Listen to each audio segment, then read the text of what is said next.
As we start getting people showing up here. There's TJ is there, and welcome, TJ. Hey, Peter. Hello, everyone. How are you? Hello. Good to Hey, see you TJ. guys. Hey, Levent. Hi, TJ. It's been a while. No. TJ was just was the MC on our show, on our Monday Night Magic Live Online show last night.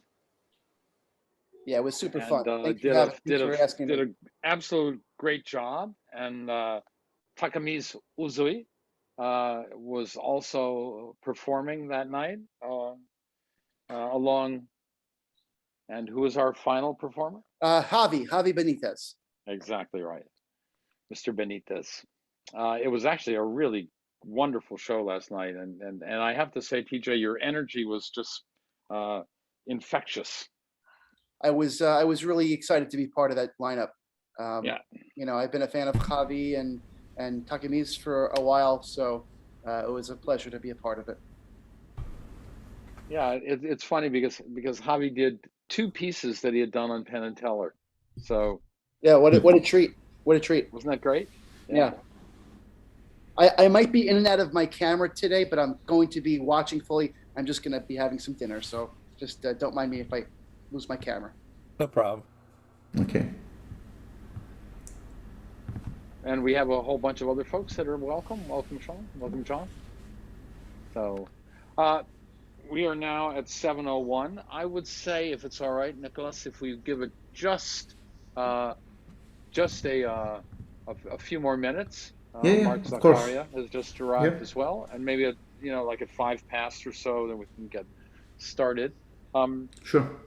So maybe, although maybe it's interesting to tell us a little bit about yourself, or is that something that you want to do during the lecture?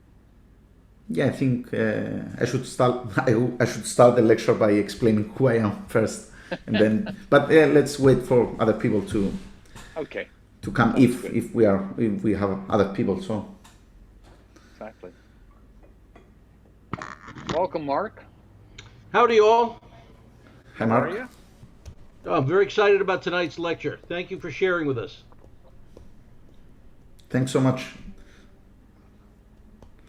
And Mark, did I hear that you were going to be doing something for Penguin also? I just got back. Yeah, I just got back last night. I did my first Penguin Live lecture. That's nice. I'm very excited. Thank you very much. Good. Where is that? What state is that in, Penguin? Ohio. Yep. Columbus. Oh, Columbus, Ohio. Okay, cool. Right. Yeah, it's lovely. I mean, for Ohio. The folks at yeah, exactly, for a while. And you don't want to be there in the winter when it snows either. So. Speaking of which, the weather in Cyprus is pretty. It's Mediterranean, right? So you don't get much. It's not very cold in the winter, is it? It is cold, but not very cold. We don't get snow where I am because I'm near the coast. But up at the mountains, we get snow. But. Mostly it's sunny here, most of the times it's too hot, yeah, and I'm a winter guy, so I like winter, so yeah, I like the coziness, the fireplace, Netflix, this kind of stuff. So the COVID lockdown was great for you.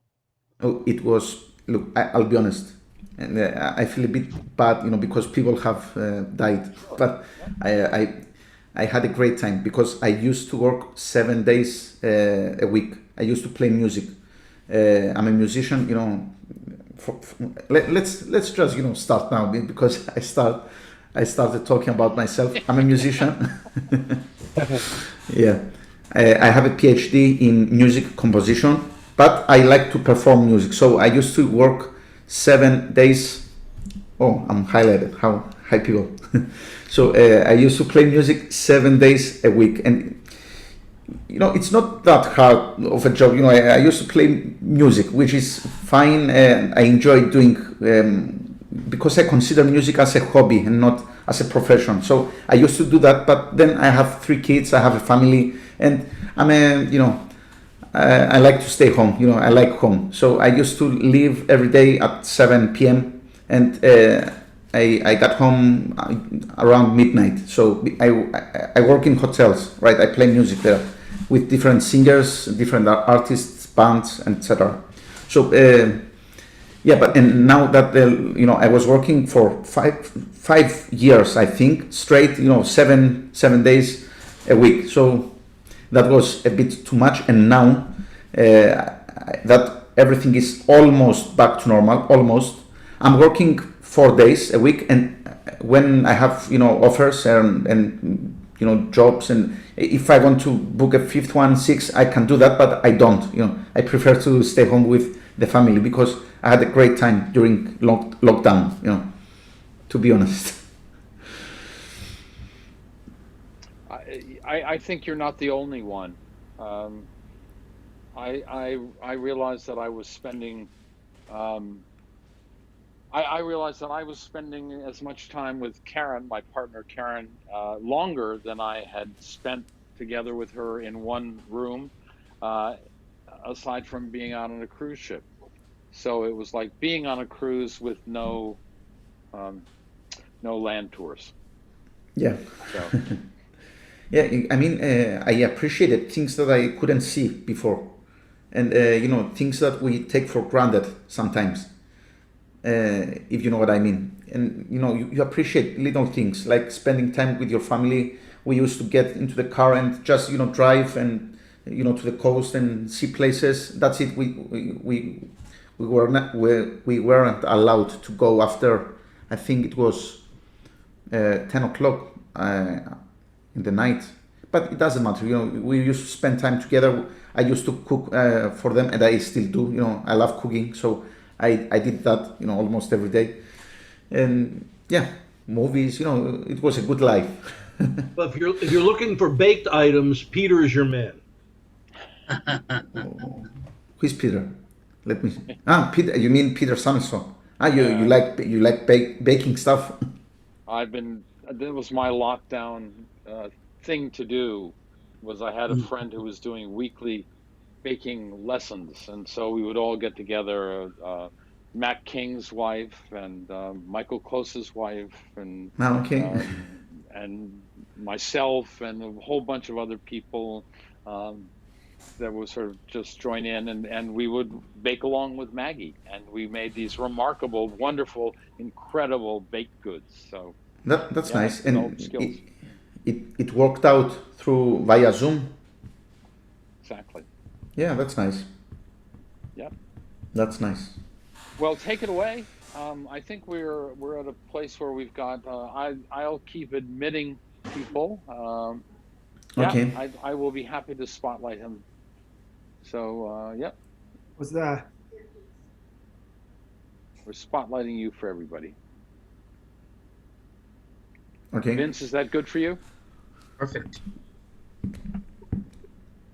So guys, it's a pleasure to be here. My name is Nikolas Mavresis. Okay, I come from Cyprus. Cyprus is a small Mediterranean island, and we're very similar to Greeks, although here is a different country, and we speak Greek. That's why you can hear my accent.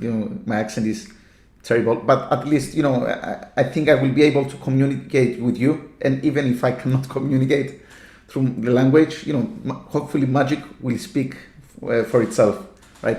I want to thank Peter for inviting me, and I know it's not an easy thing to trust someone that you don't know, right? And I truly appreciate that. And he seems a wonderful guy from what the few minutes we've spoken together and via Facebook. Yeah, I'm a musician. I'm not a professional magician, although I do perform. During my breaks, people at the hotel know that I do magic. So I sit at the bar and I have people come and I do, what I need to do. I might do something that I need to practice. I like to perform. I do like to perform, but I'm not a performer. I don't consider myself as a performer, rather than a creator, because I like to create magic. Probably you might know that one, this is Cinemental, my first release to the Magic community. It was 2 years ago, and then I released many stuff with Alakazam and Murphys and Penguin. So today I'm going to show you. This is not going to be a dealer demo or anything like that. I'm not going to show you my marketed effects. Although I might, because I have everything lying here, I might, sometimes I pick and choose because I do lectures. For the past 4 months, 4.5 months, I've been doing lectures. So I like every lecture to be different. So I pick and choose because I don't want every lecture to be the same. So yeah, we'll see how it goes. And I'm going to do mentalism, right? Because I love mentalism. And yeah, and that's it. I hope you enjoy it. So for the first effect, I need 2 participants. So Peter, can you choose, or you can be one of them? Yes. So how about, let's see if I can do this. Add spotlight to that. How's that? That's you, Mark. You're working. And Hi, Mark. we'll ask Matt to join us also there. Hi, Matt. So hi, guys. Can you guys Nice to meet you. unmute yourselves? Let's see. You too. Ask that and- Done. Okay.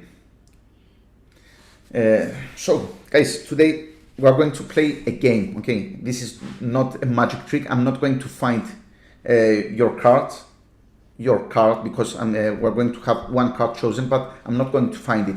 We're going to play a game instead.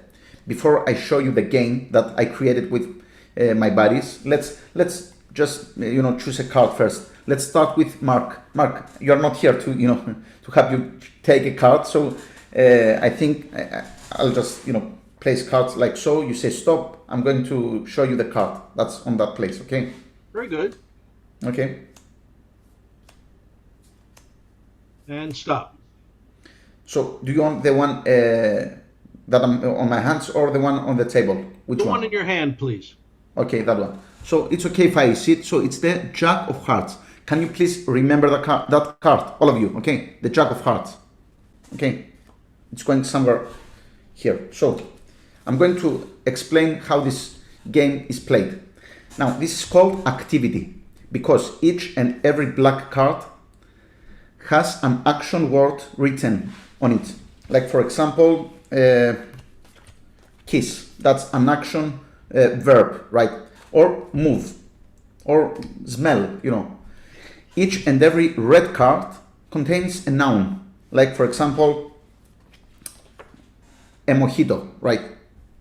Or your clothes, or him. So if you think about it, if I have Mark name any black card, right, and I have Matt name any red card, you will create a sentence, right? And there are almost 700 different possibilities because 26 times 26 is 676 different combinations. Okay. Let me show you some combinations. Okay, you can name any card that you like. Let me show you some combinations that you could have. Okay, so let's see. Smell your clothes. See, that's a sentence. Or smell a mojito, or move your clothes. It doesn't make sense. And I have to explain that the sentence that you're going to create might not make sense, might make sense, might be a funny sentence, a sad one, we don't know, right? And that's the beauty of this game. And it's called activity. You have to do whatever the sentence says. Okay, let's continue with some example. Kiss here, right? Kiss a rose, kiss him, like close, climb, kiss the guitar, or eat the guitar, or punch, bake. See, bake, this is for Peter, right? Bake here, or bake a pillow, or read a lot, it doesn't matter. Read a book, read a letter, or burn. You get the idea, right? So you might create anything really, okay? So let's do that. Mark, can you please name any black card for me, please? Sure. The 2 of clubs. Okay, let's find the 2 of clubs. sorry, I'm reverse spreading because I'm lefty, you know. So let's see the 2 of clubs. Okay, here's the 2 of clubs. And Mark, can you please name any red card for me? Matt, I think that's you, Matt. Yep. Okay. 3 Yeah. of hearts. 3 of hearts. Okay. Let's find the 3 of hearts. And actually, I would have the spectator do that, right? I wouldn't do that, but you know, we're in the virtual world. So let's see what you have created. So 2 low cards. Let's see. The 2 of clubs has the word open, and the 3 of hearts, the sentence, the card box. Actually, that's good. You know, open the card box. You know, so the spectators would take the card box and open it, and inside they find just 1 card, nothing else, a blue backed card, and it happens to be a jack of hearts. That's great. Thanks so much. So Very surprising. Very nice. thanks so much. So I might do a penguin lecture maybe next year. Who knows? You know, if I show them that effect, I'm kidding. You know, I look forward to see your penguin lecture. So Peter, can I please be highlighted again? Can you highlight me? Yeah. Sorry, guys. Remove this. Remove spotlight. Remove spotlight. Yeah. Sorry. Remove spotlight. Okay. So this is, you know, again, you will see that this lecture is not about fooling you. Okay, it's about hopefully showing you some different routines. You know, I don't normally do, you know, just take a normal pack of cards and say choose a card. And if you know my stuff, it's about food, drinks, movies, you know, lots of different themes. And actually, it's a nice part. I have to say something now. Let me get out. Let's forget about this. Whatever I choose to perform or create, it comes out of a passion of mine. I choose themes and topics that I really like to talk about. For example, I cannot do that trick that that involves movies. And if someone asks me, have you seen the tax driver? And I don't have any idea who stars in that movie. People know if you are legit or if you are faking. You can't be faking. You have to know your stuff. You have to know the topic that you are talking about, right? So later on, I will show you stuff that I really like, and sometimes I end up not doing the actual trick, and I end up talking about the movies itself, which is great. You get to meet the people, your participants, and you get to know them. So it works out, So I think this is a commercial routine because it involves 2 spectators. This is great for a couple. The reset. Let me show you the reset. Done. That's it. I just place this card here. I place this here, and I can do it again immediately. So the reset is instant, right? I think it's a commercial routine because people, the participants think that they're playing a game, but you lead them to a different path that they're expecting, and at the end, it's like a twist in the story. It's like a surprise ending, and they forget about the card that they've chosen, and then they remember, oh, wait a moment, that sentence makes sense, and you can create your own prediction at the end. It doesn't need to be open the card box. Let me show you how this is done. Of course, when a magician looks at this brand of cards, they know what's coming, right? So if you don't know about the double-decker decks, you are in for a treat. So this uses a double-decker deck. A double-decker deck is 2 decks in one, because each and every card is a thin card. It has half the thickness of a normal playing card. So I can fit 104 cards inside a normal case. Actually, I'm using the parlor size because I like this better. You can use this for parlor or stage even, because they can really see the writing on the cards, right? So I use that, but you can use poker size deck for that. but it has to be a double-decker deck, like a thin deck, so you can fit 2 decks in a box, right? So let me show you the setup. First of all, inside the box, I have the jack of hearts, a blue back, nothing else here. Okay, just that. Okay, let's forget about that. There's nothing special. So I have 2 decks here, and if you check closely, you can see that I have a bank of jack of hearts here. The first deck consists of 52 jack of hearts, a one-way force deck. Then I follow this with a joker. Okay, I think there's light here, so you can, but that's a joker, and then a normal 52 deck of cards. Okay, followed by the 52 deck of cards. So again, on the face, I have a normal pack of cards. So all the cards are here. As soon as I find the joker, I need to stop. I know that after the joker, I have 52 jack of hearts. Okay, so as you can see, this is a one-way force deck. Now it goes without saying that each and every red card has the sentence, the card box, right? And each and every black card has the word open. So they will end up with open the card box. So the 9 of clubs has the word open. The 8 of diamonds, the card box. So whatever they name, they will end up, it's a force. So they will end up with that sentence. So you can customize it and you can write anything that you like. And look under the glass, or look inside my pocket. Or actually, I don't like these kind of predictions that are not direct. I mean, look inside my pocket. What pocket? We have lots of different pockets. So I like the prediction to be direct and easy to follow. Like open the card box.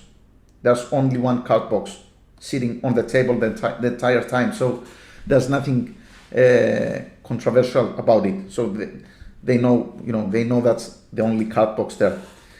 Now, the other words that you saw were written on the back of the jack of hearts. So 52 different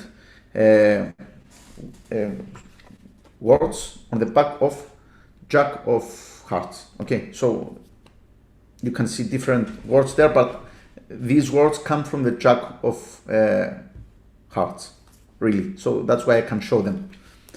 So another great feature of this is that I can actually shuffle this this portion here. I could very clever use of the double decker. Thanks so much, TJ. So I can actually shuffle, showing them the different words, then place this back on top. Okay, I have to do that because I don't want to disturb the setup. I need 52 jack of hearts, so I can actually shuffle. Don't shuffle more than 52 cards. Okay, just show different words, then place this back on top. You can do the same thing with these cards. I can shuffle 52 cards. Okay, show them, place them back on the face. And because I'm going to force the jack of hearts, I don't want another picture card here. This is just me, just for aesthetic reasons. So I like to have like a black number card here. Michael, shout enter the waiting room. Peter, can you press admit? So Michael gets to see the explanation of the effect, but not the actual effect. Yeah. So now how to force the jack of cards? Pretty easy. You just place cards. They have to say stop within the top 52 cards, which is, if you think about it, it's pretty easy to do, right? It's not that hard. Actually, most of the times I say to them, just take one. I don't mind if they're going to go, down there.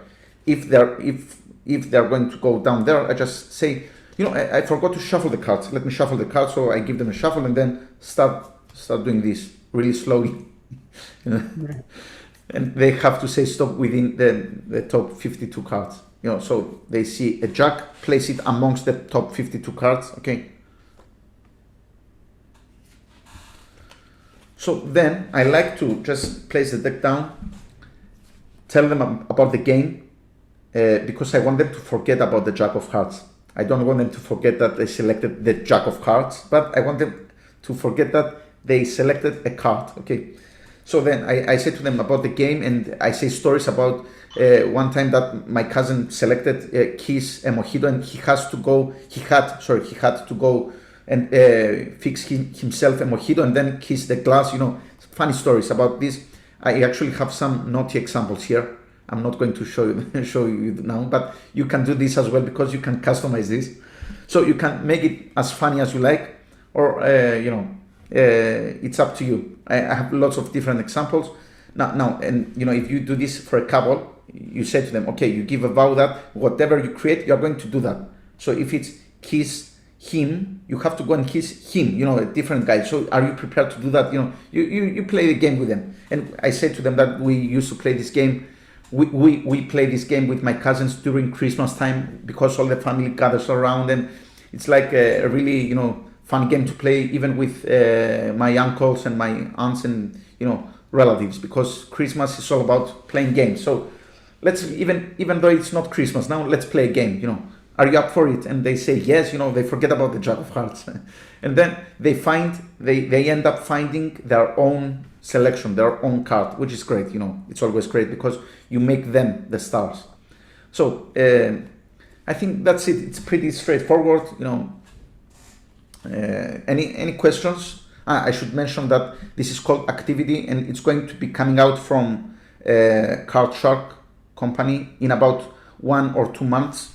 Now we are debating whether we should have the words already professionally printed on the cards or not, because someone from Germany might want to buy that, and maybe they want to write the words in German or in French or in Italian, whatever. So yeah, if you're going to make this up yourself, please send me a payment. No, I'm kidding. Don't send me anything. Just I was going to say, don't use a Sharpie, okay? Because Sharpies don't really are not that great with these kind of thin cards, because as you can see, they're a bit shiny. They're a bit more, they're glossier than the normal poker cards that are more paper-like. They should sell 2 versions, 1 print. Yeah. Maybe we will end up doing that. So as you can see, this is a bit shiny. So don't use a Sharpie for that. I don't know. Let me show you what I am using. It's the Pilot Twin Marker. That's what I am using. This is a Pilot, okay? Pilot Twin Marker. And as you can see, you can really see the cards, right? You can really see what all the writing here. And Sharpies are not that great with this type of the thin decks, the double-decker decks. So any questions, guys?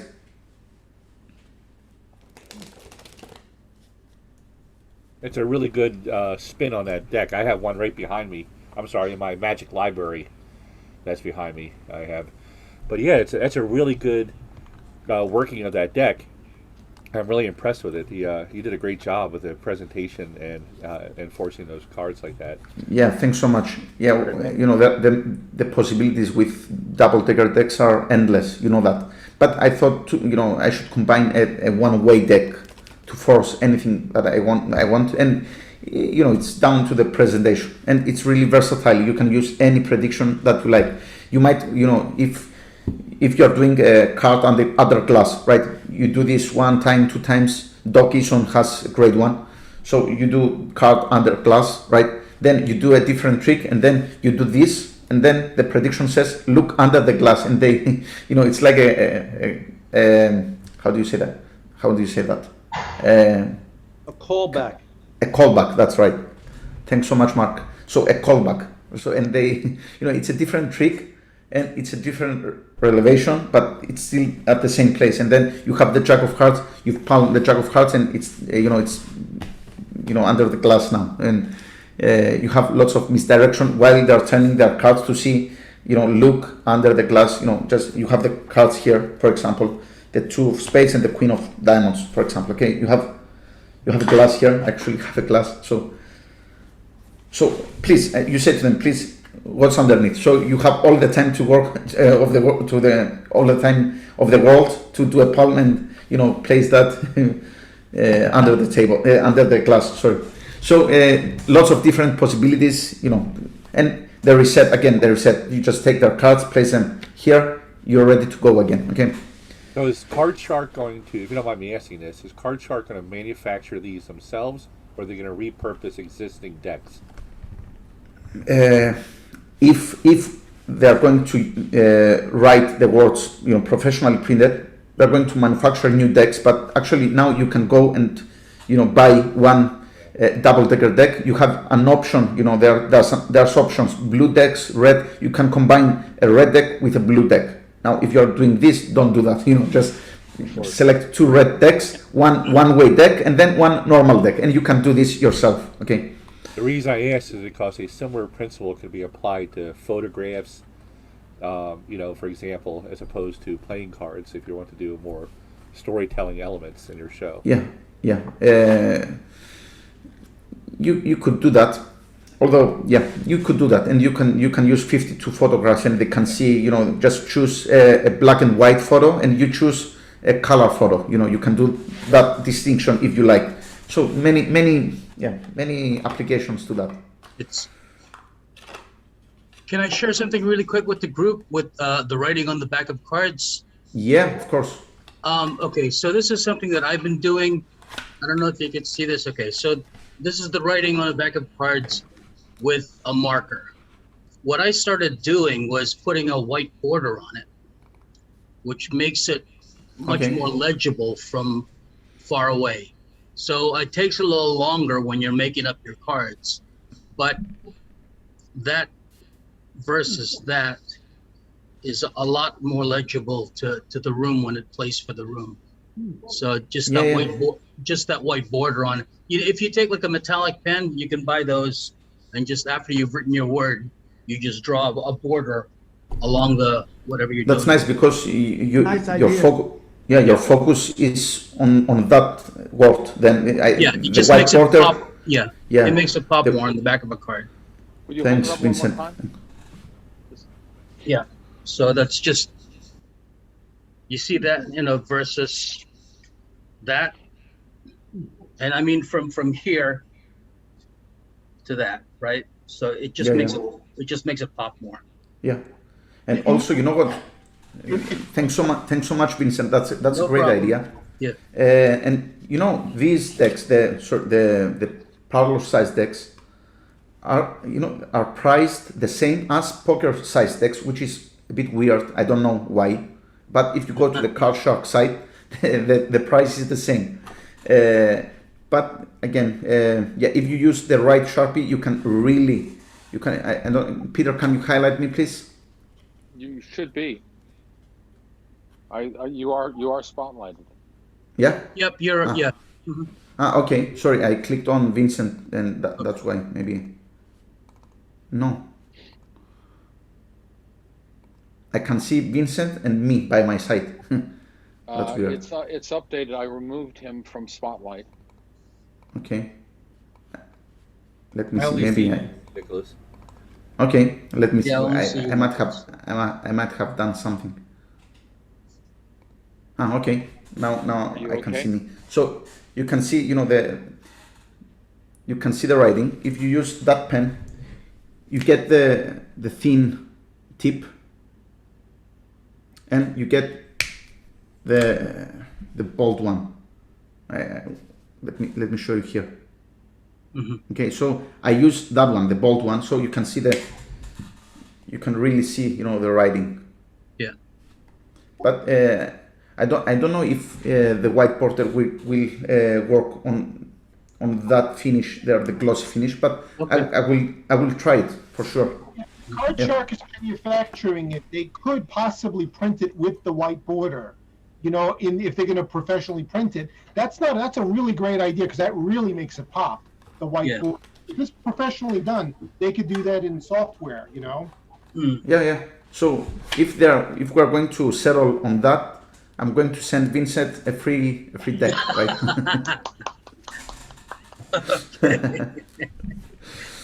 Fantastic. So yeah, any more questions, guys? That's a great routine. Yeah. Thanks so much. So shall we move on? What do you think?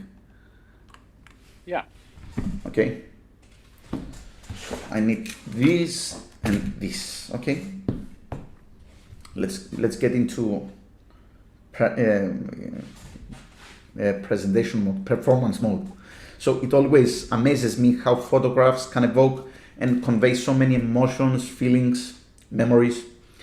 So these specific pictures evoke emotions of my past. These are treasured memories and give me a deep sense of feeling every time I look back to them. You know, happy times, good times, and even bad times. I almost lost my life that day. You know, the seatbelt really saved my life. So let me show you a couple of these. So this is from my first trip to Vietnam. Actually, this is my grandfather's TV. I used to spend lots of time with my grandparents because my parents were at work. So I used to spend lots of time with my grandfather, and I used to watch TV. And I remember that TV, and he still owns this TV, which is, you know, it's like an antique now, but it doesn't work, but it's there, you know. Anyway, so now I would shuffle the cards. I would give them to the spectator, or I would just ask the spectator to touch one card, or like so. It doesn't really matter. Let's say that they choose one card, and I will place it here. Now I'm not going to look at this card because this is a drawing duplication. Okay, I can say that. You know, it's a mentalist lecture. I should show you a drawing duplication, and there's a reason why I'm showing you this now. But I cannot look at this card. I cannot show you, but I will draw something. Now I always say to the spectator that mentalist is not easy. It's not an easy thing to grab a thought of someone's mind. So please really try to focus on that the main thing on the image. So they do that. I do the Bob Cassidy thing with the screen and all this kind of stuff. I cannot do it to an invisible guy there. So and then I draw something, and I say to them that I'm not a good artist. This is true, by the way. I'm not a good artist. Now I have to draw this, and I'm not good, but I will try my best. Okay.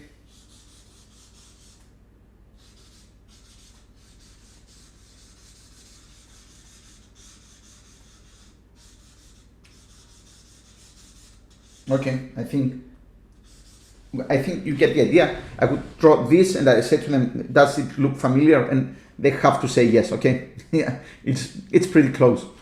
So let me do it once more, okay? Let's do it one more time. Let's choose a different card this time. So let's say they take that card over there, okay? And I'm going to draw something. Immediately I can do this.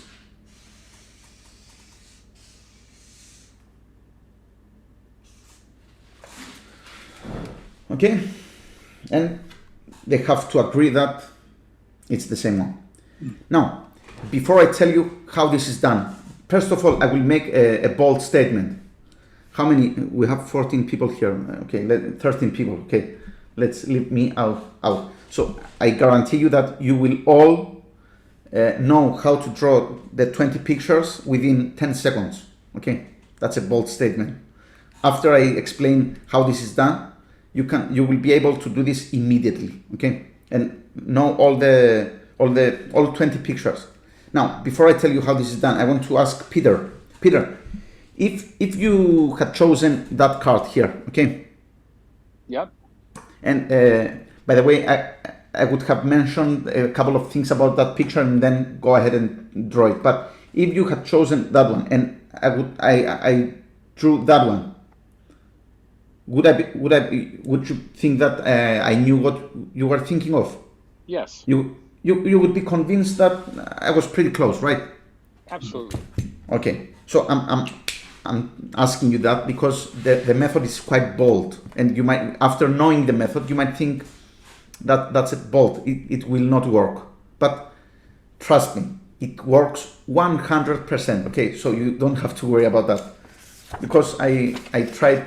I do this all the time. Okay, it does work. Let me show you. First of all, some of these cards are in the wrong orientation. Okay, so I should, because this one way, there's one way design here, but it doesn't matter. Okay, that's not part of the trick, and the cards are not marked, right?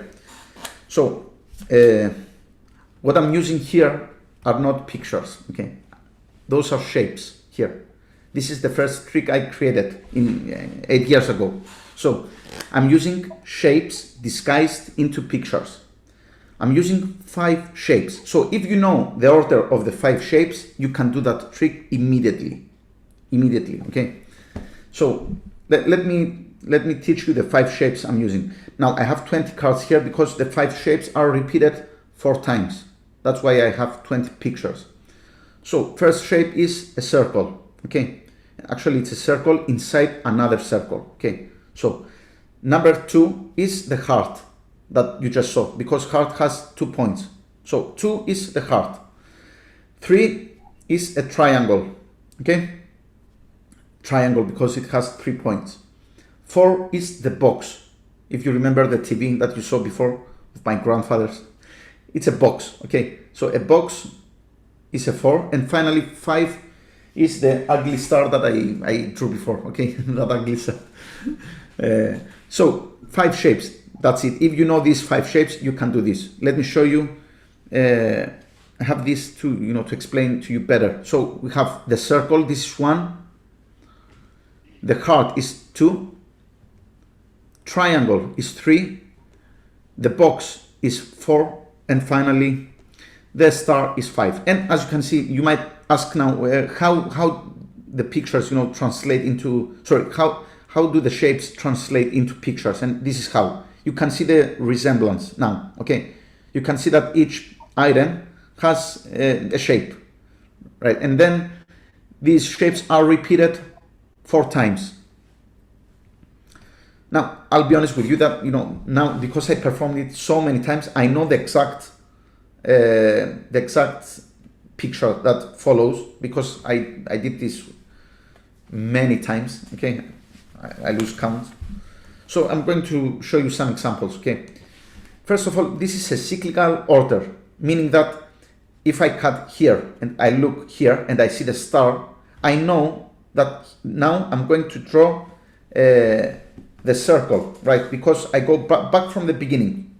This is 5, so I go back to the beginning. Next one should be a circle inside another circle, and I should do something like so. And I know it's not just that; it looks like a ball. Now I might do the 8, and it will be a perfect match. Okay, but even if you don't do the 8, they will agree that you say to them that you are not a good. That's why I say to them, I'm not a good artist. So I'll try to focus on the main outline. So you do this, and then you say, oh, I missed the 8. If they turn it and it's the 8. Let me show you some more examples. Okay, let's say that we see that. Okay, now I see the box, so now I should do the star. Okay, and it's going to be the same star, but in actual reality I have this star here, but I have this star as well. I have the star-shaped cookies. I have the Christmas tree star. So this applies to all the stars. Same goes with the heart. So if I were to draw a heart here, okay, let's use that one. So let's do a simple heart. Okay. Now if the spectator were to choose the chocolate box shape, heart-shaped box, and I drew this, and I say I'm getting something like a heart, and you turn it over, and they have to say yes, or if they chose that one, they have to say yes, or that one, or maybe that one. Okay, so you get the idea. Now I perform this mostly for maybe one person, but you can do this for two people as well. So you do a false shuffle. I will teach the false shuffle I did before because you need to do, if you're using a stacked, deck or anything like that, you should do like a false shuffle, or at least something that resembles a shuffle. Maybe display the cards and do the Charlier shuffle. Okay, if you wanted to, you can do that as well. So, or even just cutting the cards fast. I mean, people think that this is a shuffle. People think that, but actually I'm cutting the cards now. I'm just cutting the deck. This is a cut. This is a cut. So if you do this fast enough and you talk, you gesture, they think that you just shuffle the cards. But most of the times I display the cards like so. When I tell the padder, that these pictures evoke emotions of my past, and I can show the pictures, and they don't think that they are seeing shapes here. Believe me, okay? They don't think that. So you do the false shuffle. Now I say to the spectator, please take anyone. They can take anyone. Let's say that they take that one. Now I split. I offer the next one to the second spectator. So I say, please place this that card in your pocket. Don't look at it. And for that spectator, I say to them, please have a peek and then hold it against your chest. So it's two different reveals that I'm going to do. So this needs to go on top, thus cutting the packet. Now, as I glimpse here, I see the box, and I immediately know that I have a star here. This is for the box. So I immediately know I have a star and then a circle. Okay, that's it. Now I will do a drawing duplication for that person. Okay, so I would draw a star, and then for that person I would say something along these lines. So you haven't even looked at the card, so this is completely random. Okay, so I would do this, get a feeling, and sorry, I made a mistake. Let's reverse that. That guy looks at the card and I do the mind reading. That guy doesn't look at the card, and I might do a drawing duplication of what I'm thinking. You can do this as well. Okay, so anyway, you can say, okay, I'm seeing like a circle, and you think inside another circle. It's a circle inside another circle, and I'm seeing water. So they look at that, and you're correct. Okay, and they think it's the same trick, but they think that this is more harder to figure out because they haven't seen the card. In actual reality, it's not. It's the same. It's the same reveal, but you did in a different way. You don't want to do the same. You don't want to do a drawing duplication for that person and do the same one for that. You need to have something seemingly more impossible, for the second one. So that's what I do, and I call this the S stack, the shape stack. S stands for shape, and that's it. I think let me show you the false shuffle I did, because I think I did this. So I grabbed some cards from top, like so. I place them to the back, and it's the grip. I grip them with my ring finger here, and I take some cards, place them to the back, and I go like this until I don't have any more cards left. And I do it quickly, so it resembles a shuffle. So again, I place some cards, I take some cards, place them to the back. Now I'm exaggerating. My ring finger holds that packet. Okay, so I would do that shuffle if my spectator was right there, so they cannot see that angle there. Okay, so let me show you. You grab some cards, place them here, grab some more cards, grab all the cards, and that's it. That retains the exact order of the deck, but you don't need to, because this is a cyclical order. You can cut again. if you do this, you just cut the cards many times really quickly, it will pass as a shuffle. Okay, or you may do I don't need to teach the Charlier shuffle, right? If you do this, the Charlier shuffle, this is essentially a cut, so you cut the cards. And that's it. You can go lots of different ways with this. You just give this, the spectator can cut, but I don't like that. I just say, okay, just take anyone. Okay, they take that one. This hand goes right here. I just square the cards. I see the triangle. I'm going to draw like a box, because the triangle is 3. I'm going to draw a box, and I would be correct. Okay. And this is the shape stack, and I hope you like it. Any questions on that?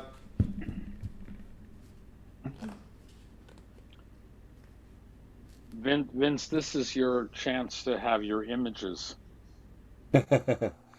I agree. Yeah, I work with ESP symbols a lot. That actually would fit right into my ESP show. So that's a really good. I like that. I've been kind of playing, working along with you right here. But that's a really good system to have there. It's like the ESP, configuration. Yeah, but using pictures. Yeah, but you're not limited to 5 cards. You can, so. I think 5 was the right amount, the right number for me. And repeated 4 times, 20 cards are more than enough. And again, when they look at the cards, they don't think shapes. They're just seeing pictures. They don't think that this is a box, or this is. They see a picture here, and I say to them that these pictures evoke memories of my past, and they mean something to me. So, I hope they believe me, when I say that, and they don't think, oh, those are shapes here, That's why I asked Peter, are you convinced? Would you be convinced that I knew what you are thinking? And he said yes, because they think that you know what they're thinking of, and you don't need to draw the exact shape. Although if you do this probably 5-10 times, you would know what's next. For example, let me show you. Okay, let's take out that card here. So if I split here and I look at the chocolate box, I know this is going to be a triangle, and it's going to be another chocolate, because I place these 2 together. So I have mnemonics like so. I know it's the Toblerone chocolate, and it has the triangle shape, right? You can see that. We buy this when we travel, by the way. I don't know why. I mean, there's a Toblerone chocolates here in my supermarket or the kiosk here, but we don't buy them. We only buy this when we travel. I don't know why. It's strange. So, any more questions?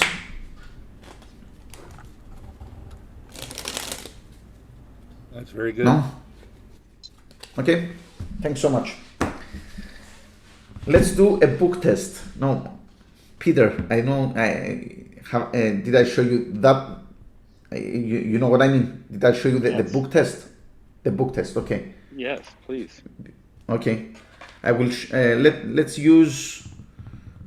You can choose anyone that you like, Peter. We'd like to choose somebody that's got their camera on there. So how about James? Let's add James to that one. You good for that, James? And somebody else has got one.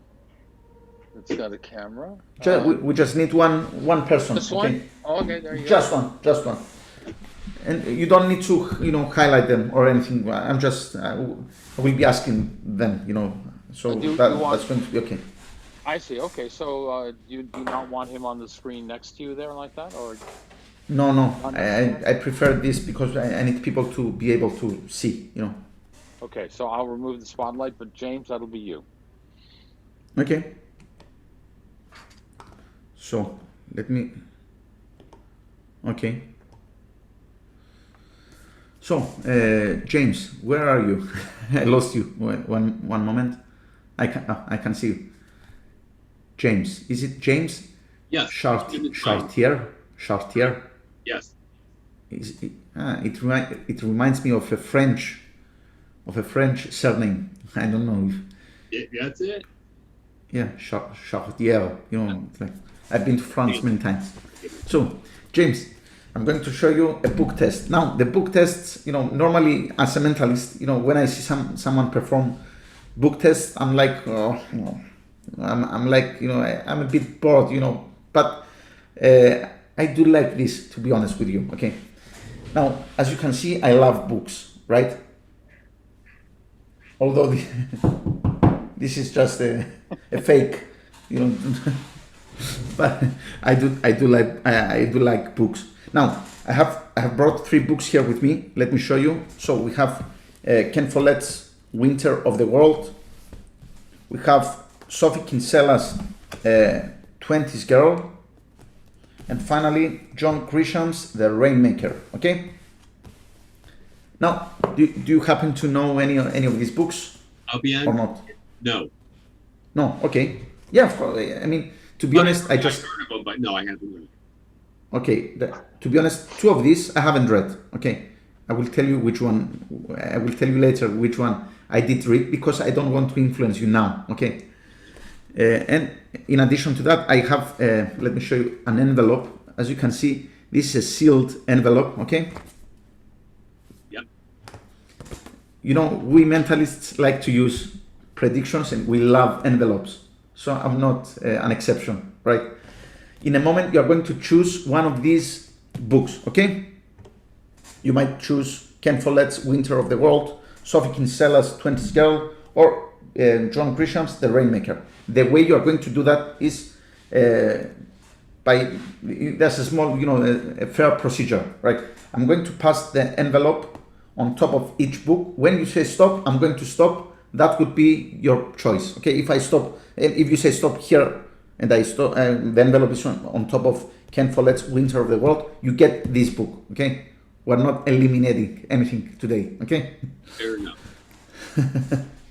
So, you know, jokes for mentalists, inside jokes.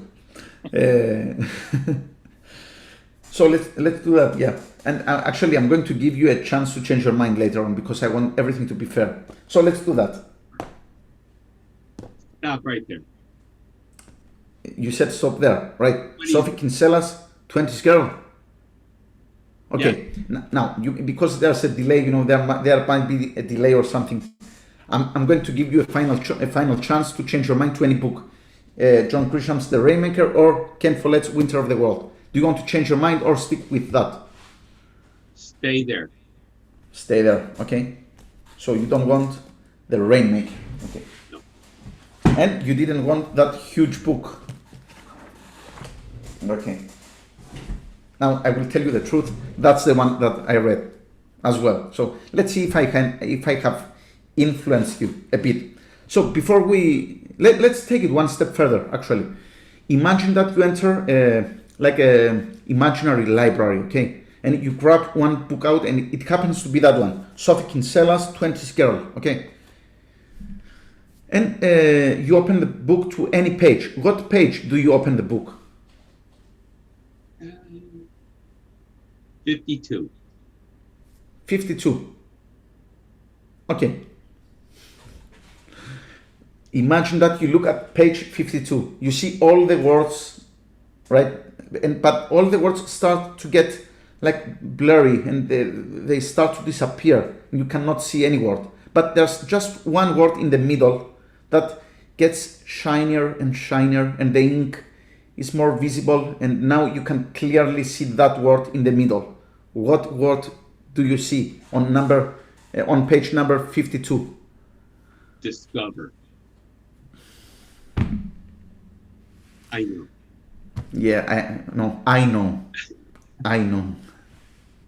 Let's summarize. You went into an imaginary library. You scattered through the bookshelves. You grabbed one book out. In fact, I gave you a choice to change your mind. You finally settled on Sophie Kinsella's 20th Girl. Now, you took that book, opened to a random page, and saw a random word, the first word that came to your mind. Now, this has been sitting here from the beginning. Again, it's a sealed envelope, as you can see. And I told you that I had a prediction inside, but there's something else inside. Let me open the envelope.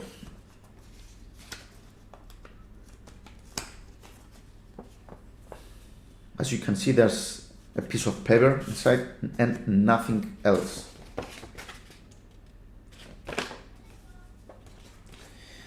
Now, it's not just a piece of paper. As you can see, it's a page torn out from a book, but not any book. That's right. What if I told you that this exact page belongs to that exact book? Let me show you. Now, if I come closer, you can actually see that this page belongs to the book 20s Girl. You can see that. And you know, that's pretty good. But what if I told you that none of the choices that you made were actually free choices, and I maybe influenced you?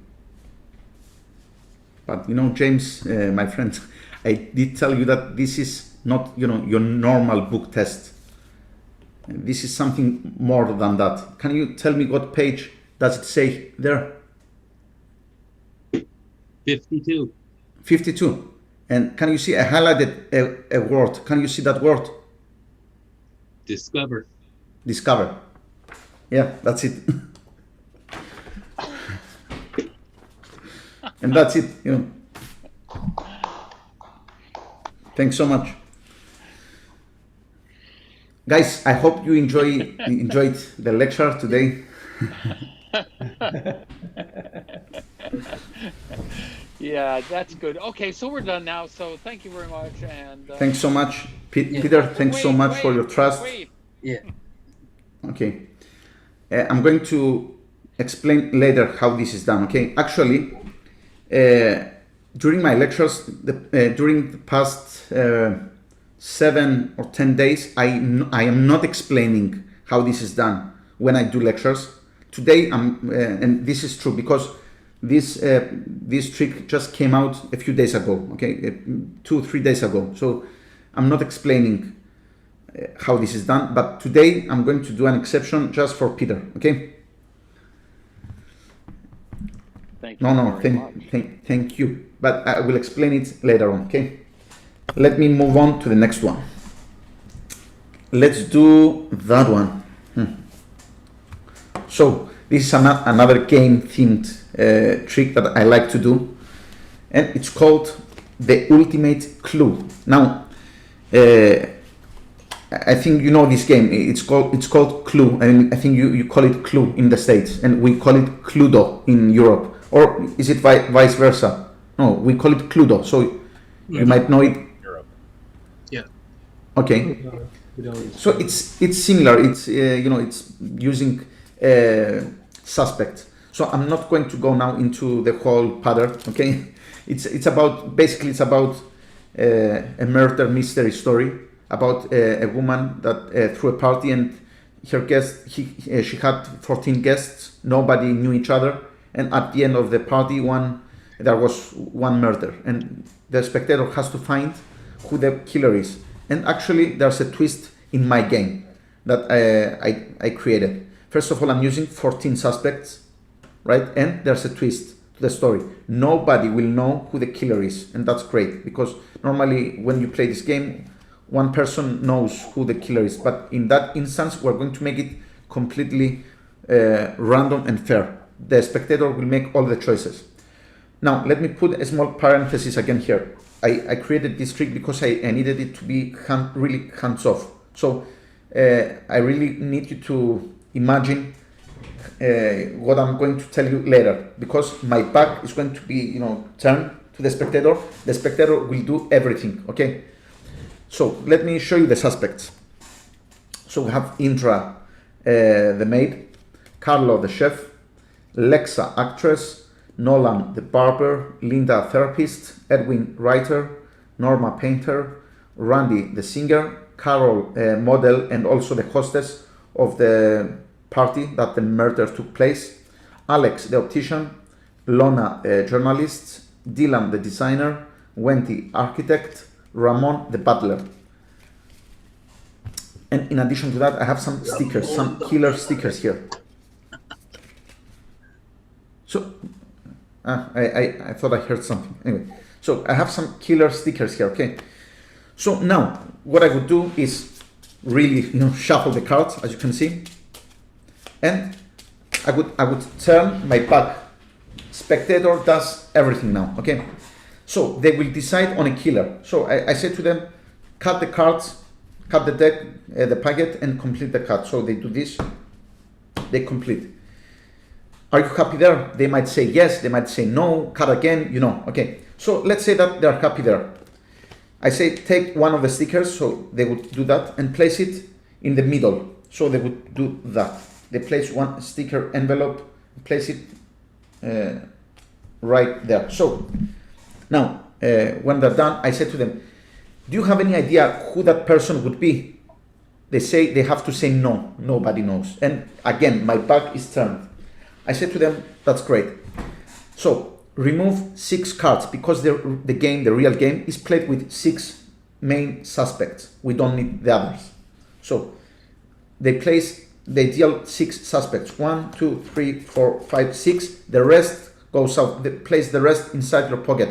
They do that, okay? We don't care about this. Now, shuffle this. They shuffle this as well. Now, I say to them, as you're shuffling, turn over the packet and keep shuffling because I don't want them to see the sticker. And they cannot feel the sticker. When you're done, place the cards down. They do that. Now, I said to them, we have 6, you are right, you cut anywhere, we shuffle, you cut anywhere, you decided on a killer, and we have 6 main suspects. Now, you may have ended up with maybe 5 women and 1 man, or maybe 4 men and 2 women. Okay, what I want you to do is divide men and women. So they do that. Let's do that. They divide men and women. Now, I say to them, now I will break character now. When I turn my back now and I look here, I immediately know who the killer is. Immediately, okay? I will tell you later. But now I go into the equivoque part, right? I can tell you that. I guess I can tell you that because I don't have a spectator here with me. But I'm going to do it with Peter. Okay, Peter, let's do the equivoque part. Okay, together. Okay. Yep. So imagine that you're sitting here next to me. Okay. Yeah. Yep. When I snap my fingers, you're going to either push the men or the women towards me. Okay. Okay. So do it now. What do you do? Women towards you. Women. Okay, that's great. So I take these cards. As you do this, I take these cards and I say, now I don't want to touch these. Okay, so please just make them so they have a bit of a space. They do that. Now, take your left finger. It's very important. Your left finger. And when I snap my fingers, don't do it now. When I snap my fingers, place it on top of either Dylan, Ramon, or Alex. We have Dylan, designer, Ramon, the butler, or Alex, optician. Do it now. What do you do? Dylan. That's great. And with your right finger, touch another one. Which one do you touch? Ramon. That's great. Keep your fingers like so, okay? So they're keeping their fingers like so. Meanwhile, I do this, okay? So they're like so. I say, bring these cards in the middle. Now, take these cards and keep shuffling. My hand is like so, so they shuffle these cards. And while you're shuffling, when I snap my fingers again, place one card in my hand. Okay, which one do you place? Ramon.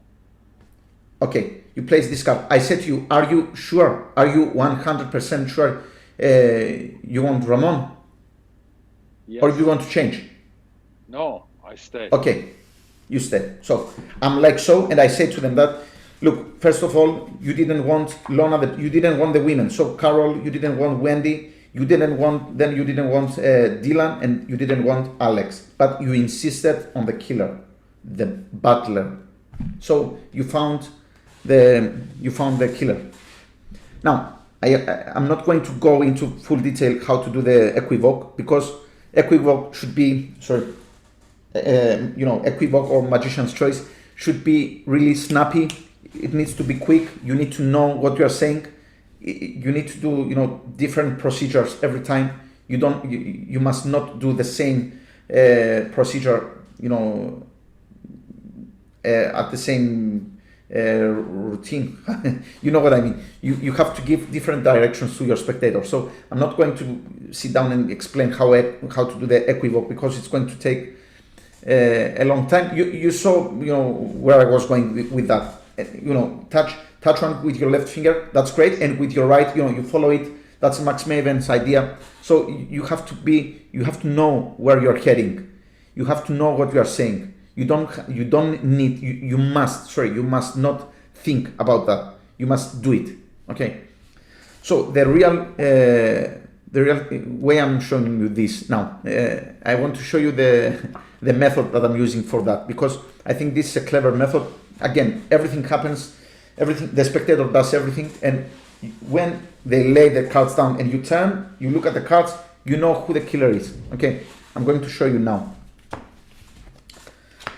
So guys, is anyone of you familiar with the game snooker? Let's see. If you are, you can unmute your microphone. There's a pool game called like pool snooker. With bumpers.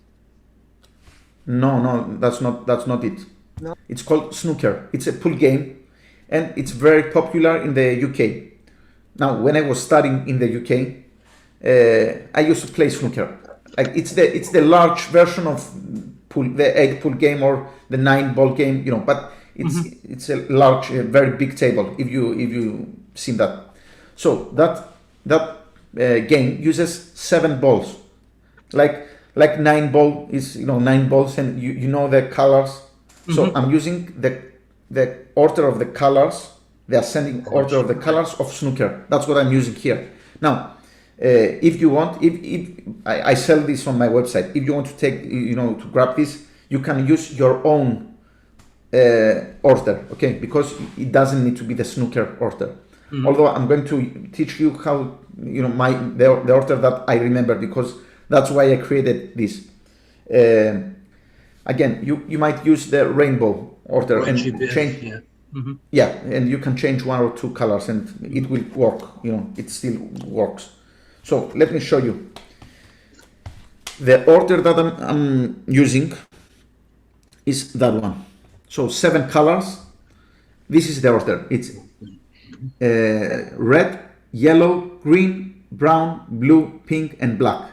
Now, if you can remember this order, you can do the trick immediately. And as you can see, all the suspects were according, the colors, were something that corresponds to that color, right? For example, if you can see number 6, if you cannot see number 6, the lady wears pink lipstick, okay? And actually, I should mention that if you check the suspects alternate in gender, it's man, woman, man, woman, man, woman, all the way through, okay?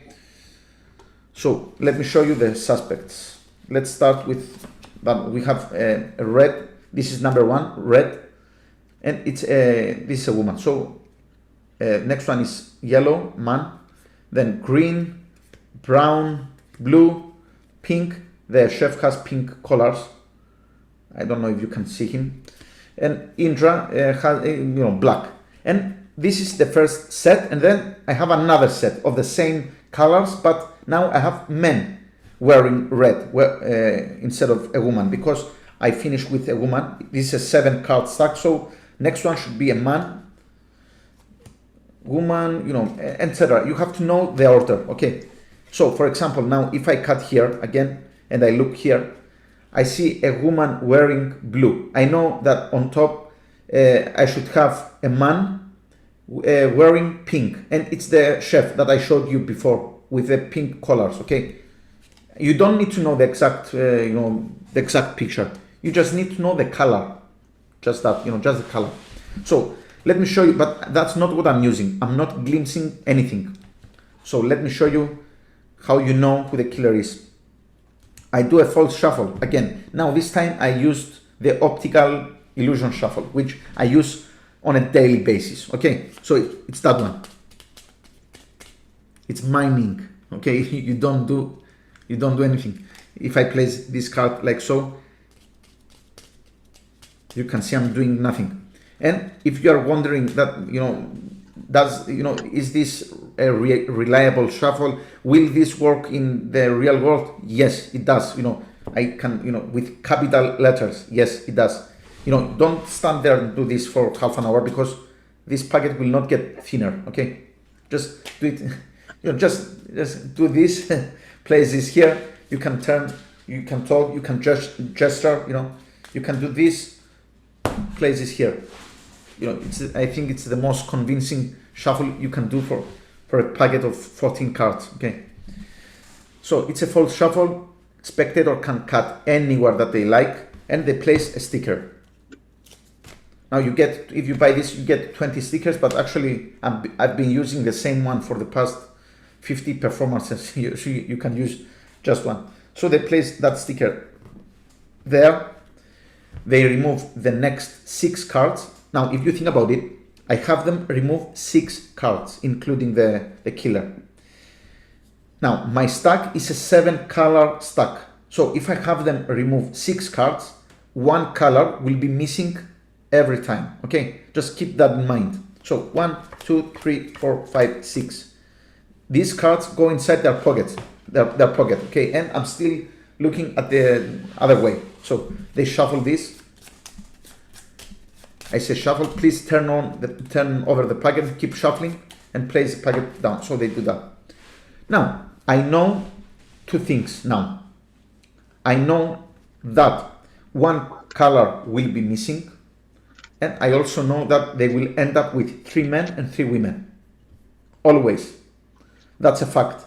I say to them, okay, you might have ended up with 4 women and 2 men, or 5 men and 1 woman. That's not true. Okay, they will always end up with 3 men and 3 women. That's a fact. And 1 color will be missing.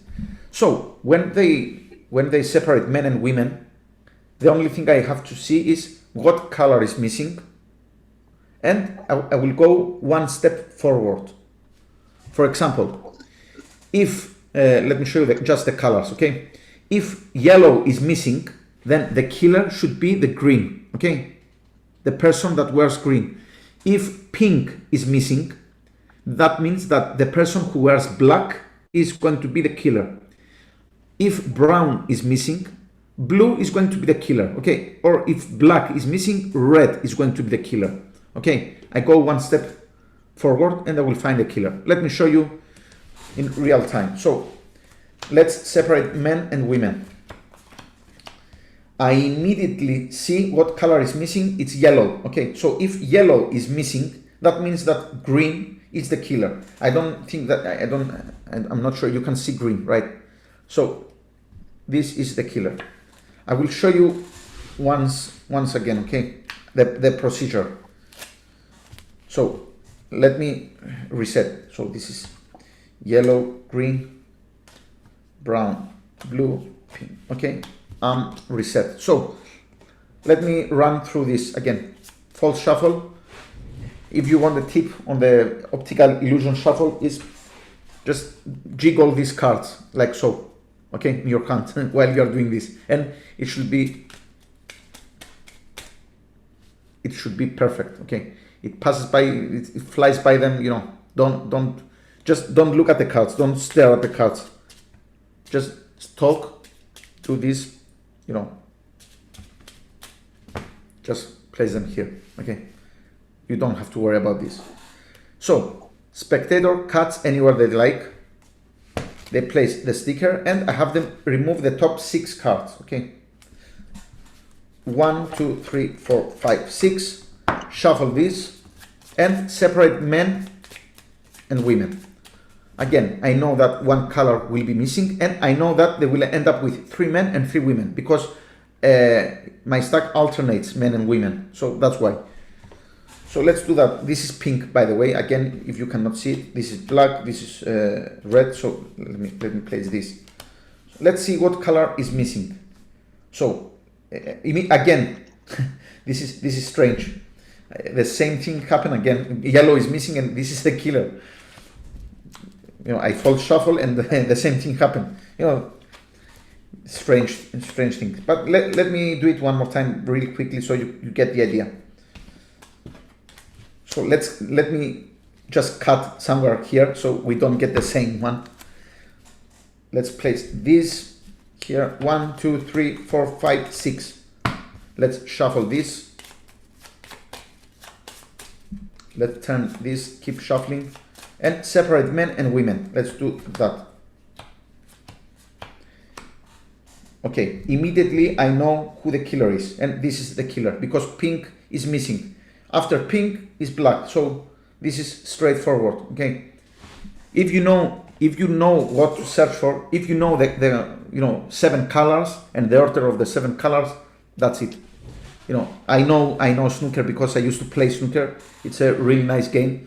All the red balls count for 1, all the yellow ball counts for 2, etc. So if you know maybe the order of 9 ball, you can do that. If you know just the rainbow order, you can use whatever order you like because you get 2 sets of 7 colors, so you can create your own stack if you like.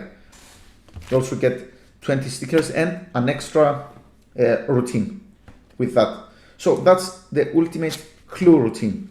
Do you have any questions about that?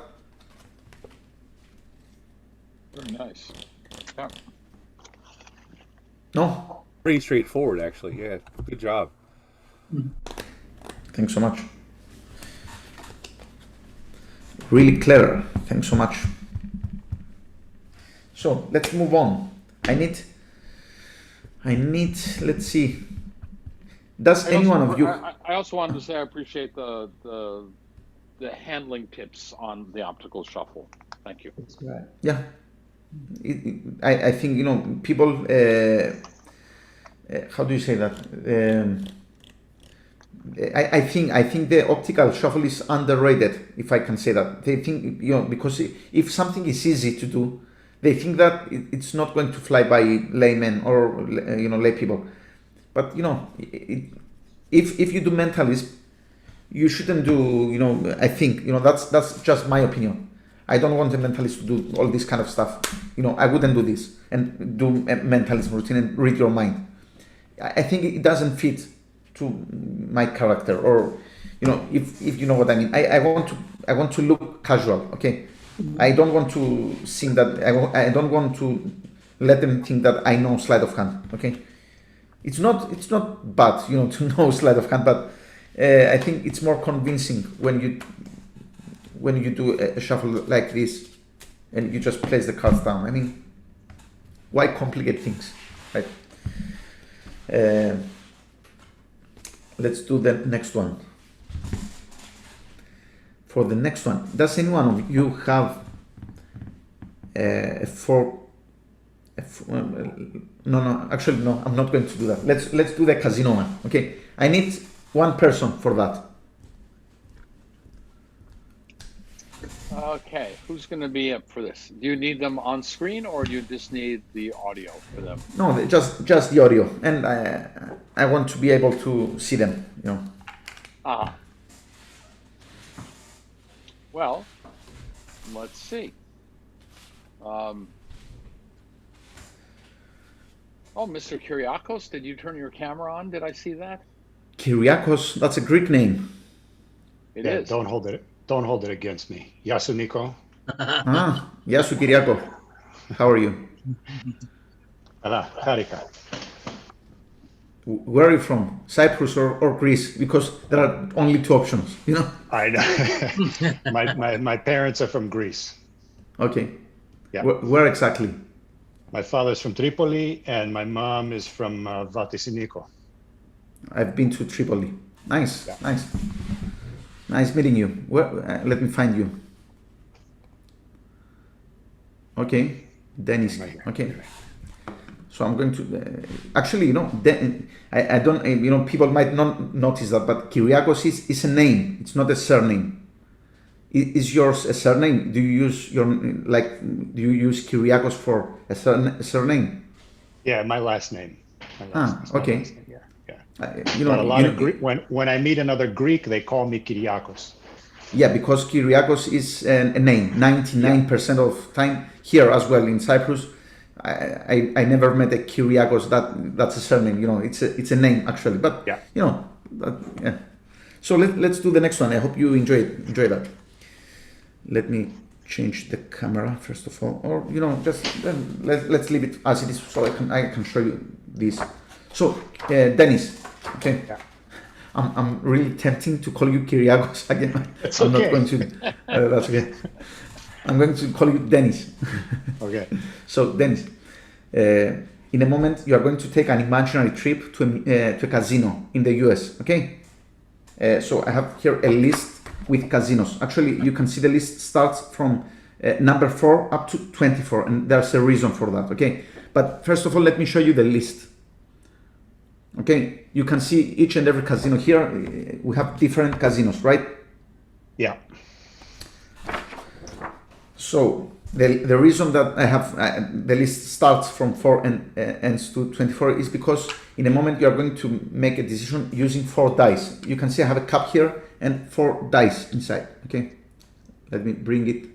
Okay, so if we are using 4 dice and the lowest we can get is 4, right? 4 ones or 4 sixes, you can get 24 as well. Okay, so in a moment I'm going to shake the cup. You are going to say stop. I'm going to stop. Okay, and I'm going to use that camera just to make everything fair. Okay, so you can see the dice. So are you ready to do that? Yeah. Yeah. Okay. Stop. Okay, you said stop. We have 2 5s and 2 2s. That's good. So this is 14, right? Yeah. Yeah. Would you agree? 14, right? 14. So Golden Gate Casino. So you ended up here on Golden Gate Casino. Do you know where the Golden Gate Casino is? I know where the Golden Gate Bridge is, but not the Golden Gate Casino. You show outside your window. Is it outside your window? It's that way. It's right down yeah, just a few miles away. Okay, that's nice. So, and I forgot to tell you that I have a prediction here inside the box, but you know I will always forget about because I have so many predictions here. You know, this is a prediction. This is actually a prediction here. So I have predictions everywhere. My shirt is no, my shirt is not a prediction, but I do have lots of different predictions. So imagine you're outside, I forgot, Golden Gate Casino, okay? Just before you walk in the Golden Gate Casino, you look down and you see one playing card lying on the floor. And it happens to be your favorite one, your favorite playing card, okay? Now, or your lucky card. Now, if you don't have one, just make one up, okay? So what playing card do you see lying on the floor? 4 of spades. My lucky card, the 4 of spades. So you look down, you see the 4 of spades, and you think, okay, I'm going to enter the Golden Gate Casino, gamble, you know, everything I have, because you have the 4 of spades, because it's the lucky card.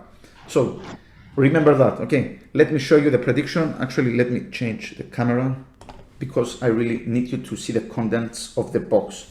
Before I open the box, let me show you that it's closed, and you know, as you can see, there are no openings or anything like that. It's been there from the beginning, and there's something inside.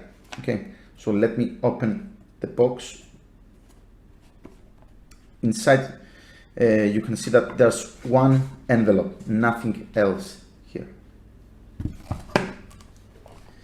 Now I wish you were here just to confirm that there's just one card, nothing else, and it's a card from the Golden Gate Hotel and Casino. That's right. And there's something else inside. Actually, there's a poker chip that I kept from that casino, the Golden Gate one. So there you go. I mean, if you if you think about it, you could have said stop earlier and ended up on a different casino, but you really like that one. I think the reason that you like that one is because your favorite playing card was on the back of that. Yeah. Very good. Wow. Thanks so much. Thank you. Ευχαριστώ. Παρακαλώ. He said thank you, I said you're welcome. So, Peter knows the method to that trick, and that's why this uses the same method as the book test. That's why I didn't explain it back then. Now I'm going to explain how how this is done. It's, you know, where do I start now? You know, a lot of things going on here. I should explain this first of all, because this is very, you know, straightforward. The most simple idea you can do using this principle. Now I should tell you that this project, because it's a project, got released from Bakore Magic. It's an Israeli company run by Guy Bavli and Chaim Goldenberg and Amir Lustig, and they saw my idea and they loved it. And let me tell you, the good news first is that I'm not using any stooges, any assistants. I'm not using, you know, it's just a one-man job. And the other thing that I think is, you know, one of the nice things is that this is limitless. You can take a trick that's maybe a 4 out of 10, a 5 out of 10, and elevate it immediately to 12 out of 10. Now, you can only do this online. Okay, that's the drawback. But I guess, you know, if I could do this close up, I would be either God or, you know, I don't know. You cannot do this up close. But as far as online shows or maybe online meetings go, I think it doesn't get better than this. I use a pre-recorded video. That's the secret. I use pre-recorded video while you're watching me doing something else. That's why this project is called the A project, the alibi project. Alibi, because I have an alibi. You know, you see me do something while I'm doing something else, right? You watch me do this because I really need you to see the contents of the box. Before I open the box, let me show you that it's closed. And but in reality, what you just watched is a pre-recorded video of me revealing the Golden Gate casino. What I'm actually doing is just taking this card and applying double stick tape and taking the 4 of spades and just place it here and wait for you to finish watching the video that you're watching. And I'm like, so, you know, and I just show you the 4 of spades when you're back from the video. That's the main method. Now, you don't need 2 cameras to do that. You just need 1 camera. Actually, you can do this with just, you know, maybe using your phone. You can do this because when you have time, you just take your phone, place it on top, you record what you need to record, and then we show you how you can change scenes. Maybe using your phone, you can change scenes. There are free applications. So you see me now, then you press this. It's either going to be an overhead camera or because I really need you to, it's going to be a pre-recorded video. So you don't need a second camera to do that. If you have a second camera, that would be, you know, more convenient, but you don't need to. Now for the book test, I use 3 pre-recorded videos because there are 3 choices of books. Let me show you what I'm using. So I'm using that one. Let's summarize. You went into a library. Let's summarize. You went into an imaginary library. Let's summarize. You went into a library. As you can see, you can choose any book that you like. This could be done. Yes, it can be done on stage. I will tell you later on. Let's start with the book test. Okay, for the book test, it's straightforward. I'm not going to go into full detail now because again, this project got released 5 days ago, so it's on there. I have a discount to give you Peter bought it today. Unfortunately, I didn't know that you would buy it, so I didn't have time to give you the discount, but I will find a different way to do that. It's okay. I bought it after you and I spoke about a week ago. So, Okay. Immediately. Okay, that's nice. So thanks so much for that. You know, Sure. in that project, we show you 5 different routines, and you get access to the Facebook group. And on the Facebook group, we share lots of ideas, and I hope people will start sharing their own adaptations and ideas to that. So while you are watching me revealing, the page of a book. That one. Let's summarize. You went. What I was really doing.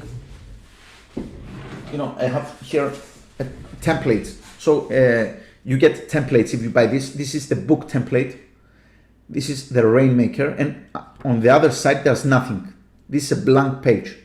So I have time to run it through my printer, print that page, and write the word discover and type anything I want there. For example, page 52. You can do that. I have 2 minutes because you watch the video of me talking 2 minutes and revealing a page number of the Rainmaker or the second book or the third book. So I can do whatever I want during that time. And that's it. Now, if you want to grab this project, let me show you where you can get it, because you cannot get this from my site. Okay. And I will give you a discount now. Actually, the guys were, really kind to give me a discount. I mean, to give me a code that I can share for my lectures. So you can see this is a site, you can get it, and they're offering it now for $10 off. But if you type this Nikolas 10, you get an additional 10% discount of the project. Okay. So this is the A project. Now you can do it on stage as well. If you use a camera on stage, imagine that you have a box, right, and your audience is facing you, and you open the box. Now, do you see what's inside the box? No, you don't, because you're standing there. So if I do this, now you can see what's in the box. But if I want, I can play you any video I want, and I can write a different prediction now. I can be 3 steps ahead of you, because I can write predictions that were named on previous routines and use them as a confabulation routine at the end. I can do a dream vacation routine inside a briefcase if I want. But you might see me do a matrix, a coin matrix.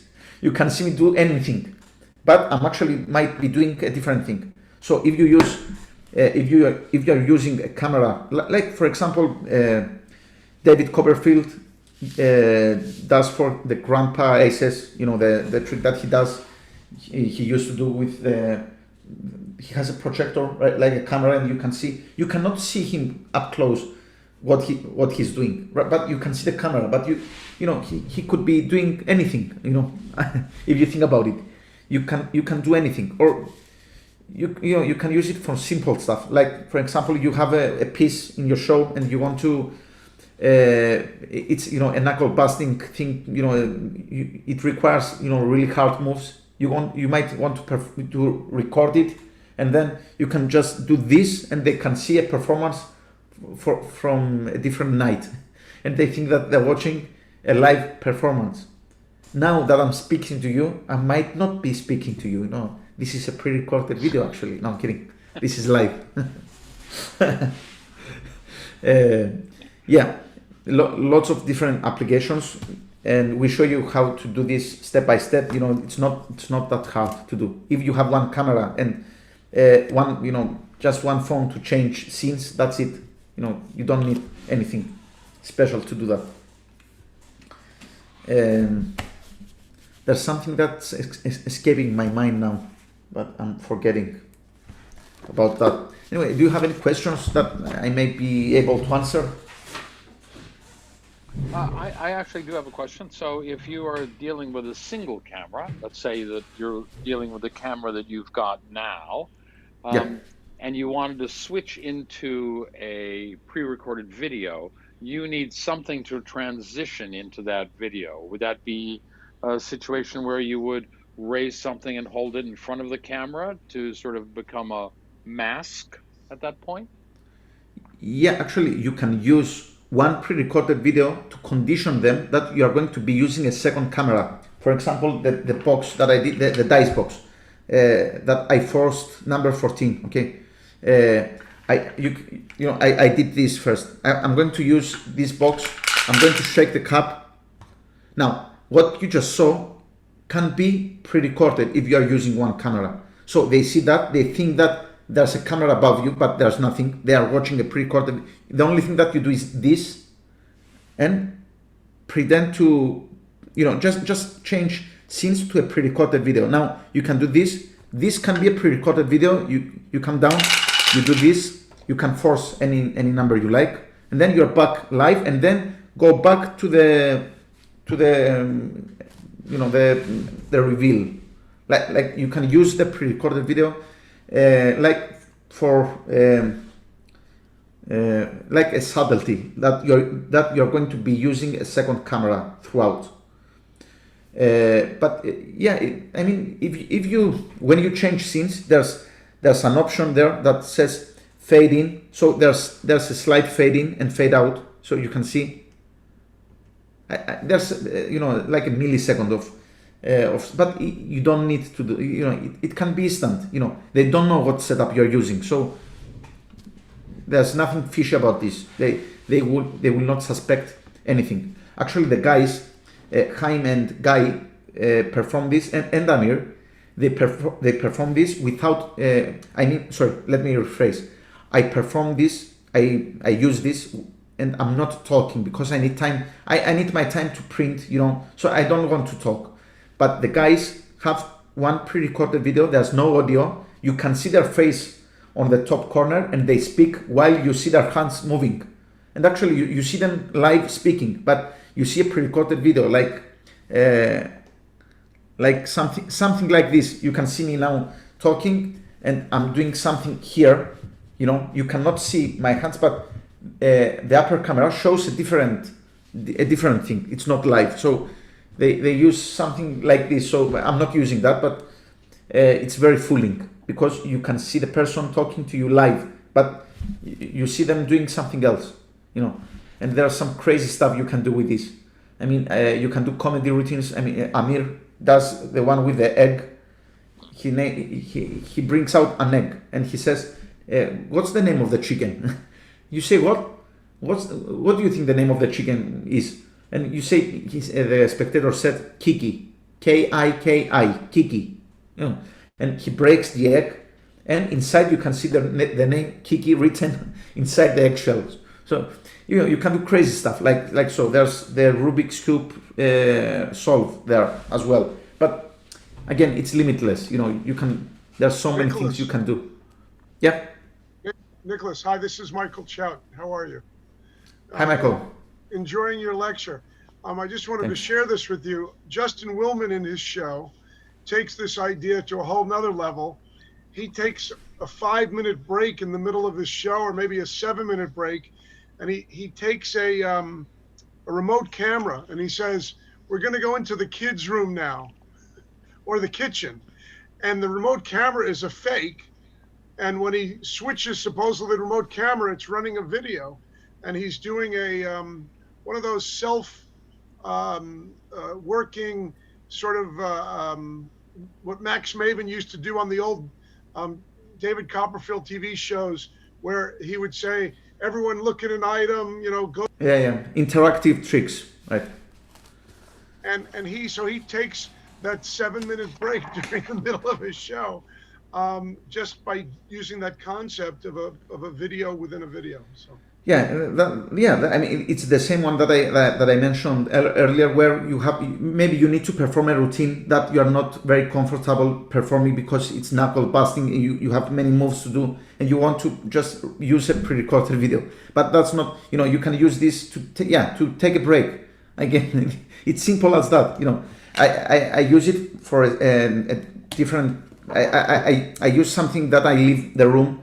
I have 10 different shirts, T-shirts, and there's a list with songs. So the spectator names any song.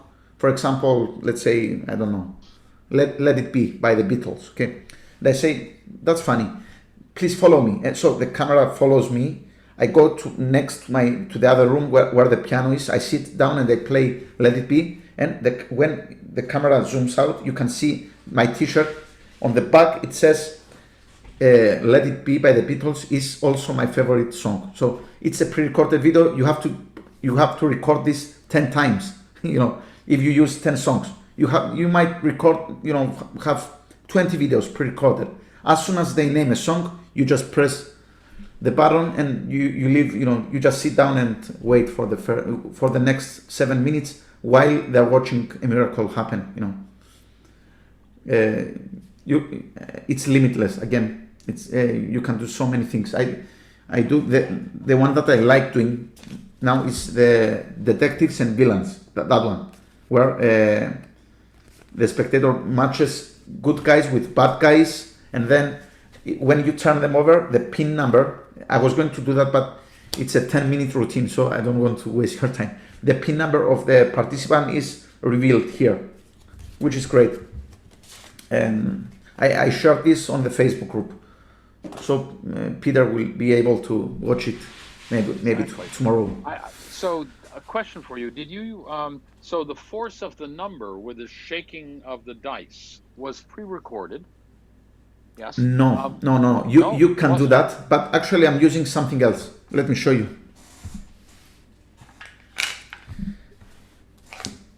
I'm using glued dice. I took 2 dice, I glued them together, and the only outcome you can get is 7 and 7. So that's pretty simple. I just glued 2 dice together, 6 1 5 2. As you can see, whatever I do, I get 14 because they're glued together. And if you shake them inside the cup, you cannot tell. That's great. Yeah. So thanks I forgot to mention that. So yeah, I use this for a bank night routine. That's really smart. That's really good. That's really, really good. Thanks so much. Yeah. So yeah, I'm using that to force that you can combine methods. You can do whatever you like. Did I mention that now my time is 4:15 in the morning? I didn't mention that, right? Well, we're gonna wrap up here. So no. Look, I can do another. If it's okay with you, I can do another 1 or 2 if you like, and I will be speedy. It's going to be fast. Nikolas, where are you from? Cyprus. Ah. Yeah, a small island here in. I'll share this since you talked about the dice. I just have to tell this. Probably 20-something years ago, our partner, as Peter knows, Frank Brentz, shared something with me, and he said, and he gave it to me, and it was 2 sets of dice, and 1 set of dice was real, and the other dice, each die had a missing number. Okay. So if you picked up the die with a 1, that would be missing a 2. If you picked up the die with a 2, that would be missing a 3. If you picked up the die with a 4, that would be missing the 5, etc. So you could roll that die all day long and never hit the number that the banknote was in. And so he would destroy the banknotes one at a time once the die hit the number. And if it had a duplicate, he said, "Oh, we've had that one already. Roll it again." And it's a very clever method that could be used for a die. And it was Frank's, and it was actually published in some Martin Gardner book. So very nice. Anyway. Thanks so much. And what if I told you that that's the exact method that I use for my bank night, and plus something extra? Let me show you a picture. That's really funny. So let me show you how. Let me check how can I show you the picture. I'm not really sure. I have it here. You have a picture there. Do I need to get you set to share? Hold on a second. Let me see if I can. Let me see if I can do that. Just give me 1 second. I think I'll be able to do that. because you're a co-host, so you should be able to do that. Yep.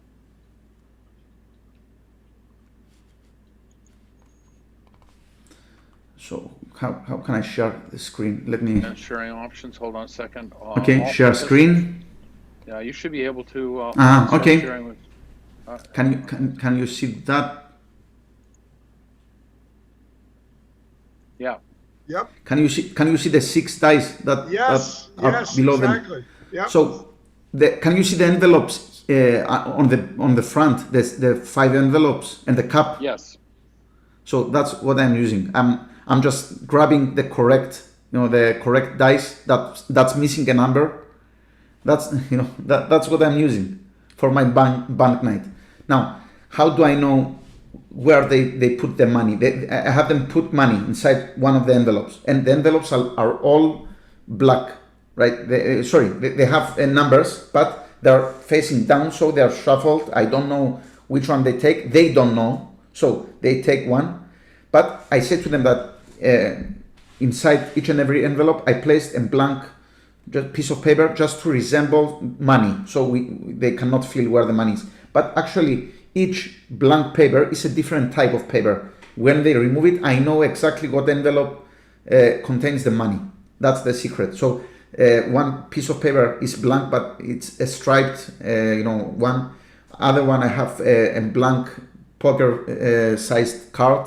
The other one is I use blank cards, but different types. So I know the 5 types of cards I'm using. When they remove the piece of paper, they place the money, they shuffle. I then grab the correct dice as I'm adjusting my table. I'm grabbing the correct die. Sorry. So, and then I palm it and I give them the cup, loading the correct die inside. So they shuffle. And the one that remains, I burn each envelope, and then the final one shall contains the money. So that's the routine that I do, the bank night routine, and it involves 6 gimmicked dice. So it's the one that you explained. Will you share your email address with me, and I'll send you a photo of the letter that Martin Gardner published that Frank had written him. Okay, yeah, of course. Yeah. I'll write you down. I'll write you. Let me.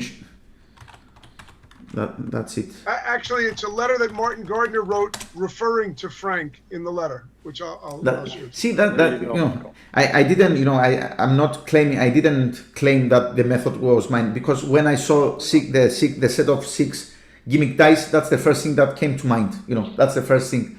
So yeah, I know that many people think alike. So. That's great. That's great to know. Yeah, the idea of gluing the pairs of dice together is great. That's brilliant. I've never seen that. Yep. I never seen that, but I'm not claiming that this is mine. I'm pretty sure that somebody else thought about this before me. This is not like it's not like the ultimate Cluedo and the snooker method. I can say not many people think of snooker methods, but dice. I mean, yeah. It's pretty common, to glue 2 dice, and because we know that the top one and the bottom one, add up to 7. Then I played around. I thought that if I glue them that way, I get 7 every time. So, and they cannot tell because it's inside the cup. You cannot tell. So, great. What should I do next? I have another 2 hours of stuff here.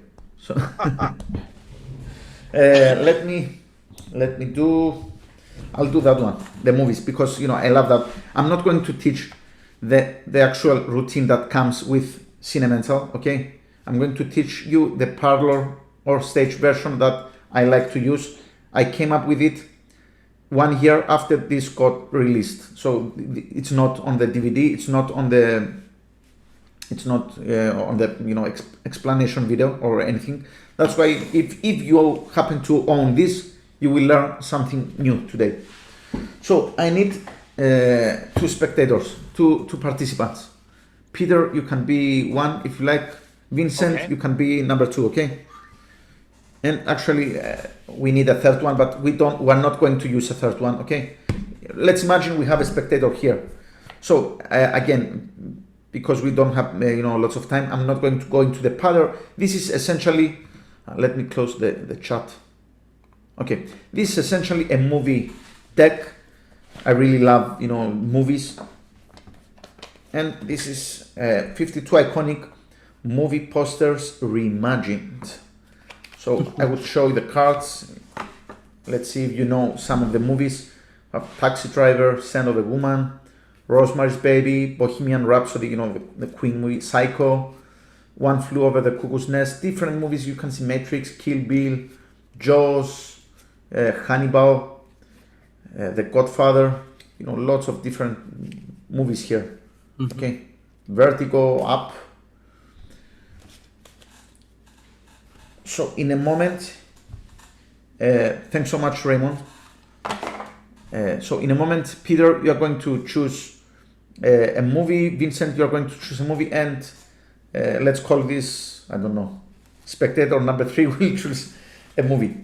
Okay. So what I would do is hand this to Peter. He cuts anywhere. Now Vincent takes the cards. They cut anywhere. Spectator number 3 cuts anywhere. So I would hand this to Peter. Okay, Peter, you place cards down on the table. You stop anywhere that you like. Okay, and I would stand 10 feet away from you. Okay. Okay. So let's do that. Just say stop whenever you like. And stop. Okay. Yep. Stop. Vincent, can you please say stop anywhere that you like? Okay. Stop. Okay. And finally, this goes there by default. So what I would do now is have one of these for each spectator. And I would say to you, please have a peek at the bottom movie. Okay. Remember and write it here. Hold this against your chest and please stand up. So they all do that. They write their movie. Now I'm not going to pick and show you because I will see. I will go immediately. I will say to you that Peter is thinking of the movie 7. Okay. And sure enough, this is correct. It's in the box. Vincent. Sorry? No, I just was quoting the movie. Sorry. Yeah. That's right. So Vincent is thinking of Alfred Hitchcock's Rear Window, and I would be correct. And finally, spectator number 3 would be thinking of the movie 12 Angry Men. Okay, and I would be correct. Now, let me show you this. Because you know me, I love movies, but most of all, I love kicker endings. That's why I predicted everything here. And this is a great, picture for them to see. Now, what I would actually do, I don't have the space here, but you have to imagine again. Imagine that they all wrote here their predictions, like 7. Now, I said to them, please open the envelopes, and they say, what envelopes? I say here that where they wrote, this is actually an envelope, but I turn it the other way, so they couldn't tell that this is an envelope, right? So if they remove this, they would see just one envelope, so they remove inside a poster of a movie, and it should be the movie that they chose. 7, Rear Window, and 12 Angry Men. So let me walk you through this. Let me do the reset first. The reset is really easy. I just reverse count, place this, and I just take the bottom one, place it on top. That's it. That's the reset. Let me show you the starting. The top card is 7. Okay, followed by 10 special cards. Now, if you know Cinemental, you should know that there's a bank of 10 cards that is the same movie but uses a different poster. Rear Window, different poster, Rear Window. You can see it's the same movie repeated 10 times.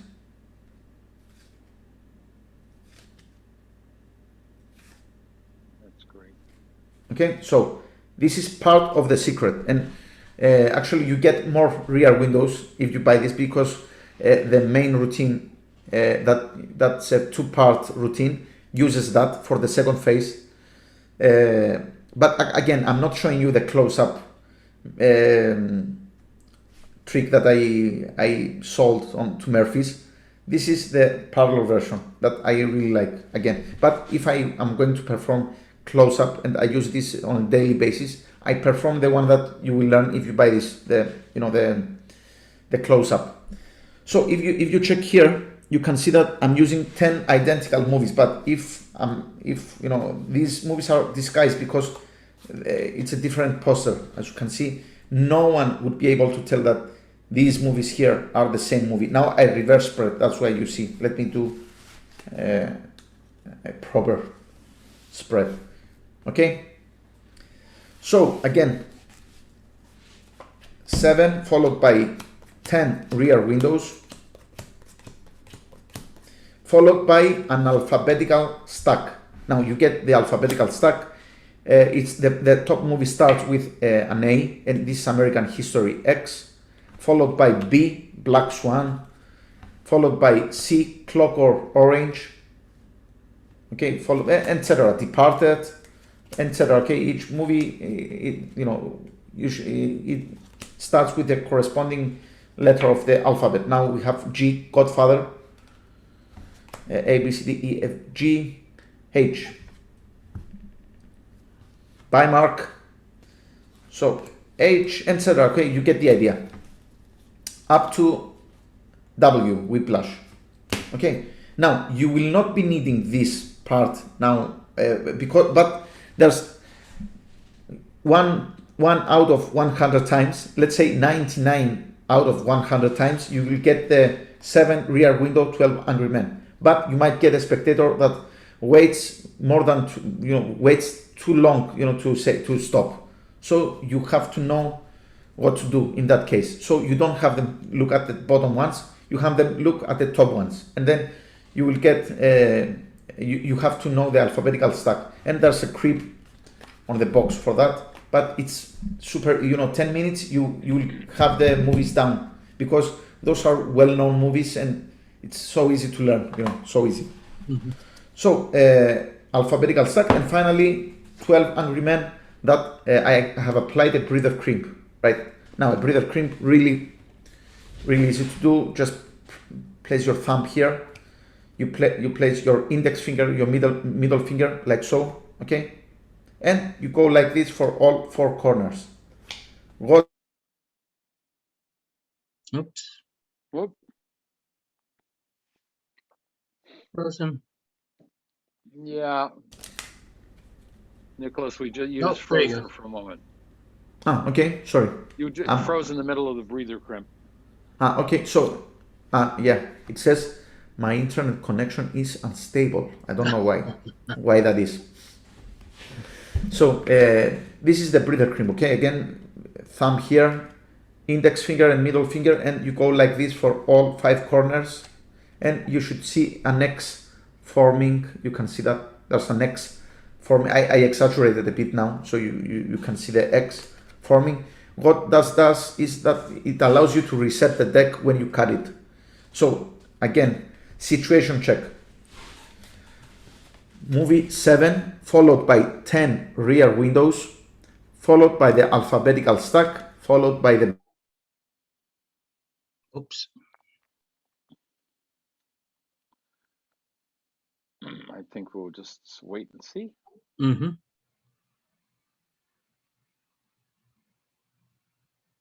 Oh, they're rationing the internet in Cyprus. It might be. It could be. Is that possible? Yes, that is definitely possible. Guys, can you see me now? Yes. I was frozen again. Mm-hmm. You were. I don't know. My internet connection is pretty good here. It's very good. I don't know what's happening. Maybe there are some works, but it's 4 o'clock in the morning. Who is working? Anyway, so let me do this before anything else happens. So you can see me now and hear me, right? Mm-hmm. Yes. Okay. So if the spectator cuts anywhere, I can take the packet and I can say, so you cut several times, and I can see that I reset the deck because I have a breather crimp. It's really easy to cut to a breather crimp. You can actually feel it. So it's self-explanatory. If you think about it, I have a 7 here. So when they place the first card down, it's going to be a 7. That's it. It's automatic. And the last one, I'm going to leave it here. So I have another 10 cards here to go, that they will go there. So let's say that they will say stop there. Okay. Next card is going to be a rear window because I have many chances to get to a rear window. Let's say that we have a spectator that is a bit, of a heckler. Okay, as you say. What I do is this. I place the top. I see them placing the top card. I ignore that card. Okay, I completely ignore it. Now I will start counting to 10. If they don't stop, I will then count the alphabet. Let's do that. I start count to 10.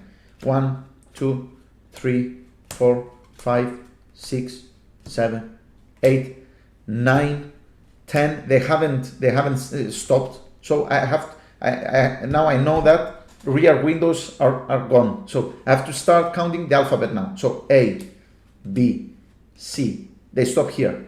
I remember C, okay? And I remember a word from C. I remember car, okay, or anything from C, starting from C. So I remember.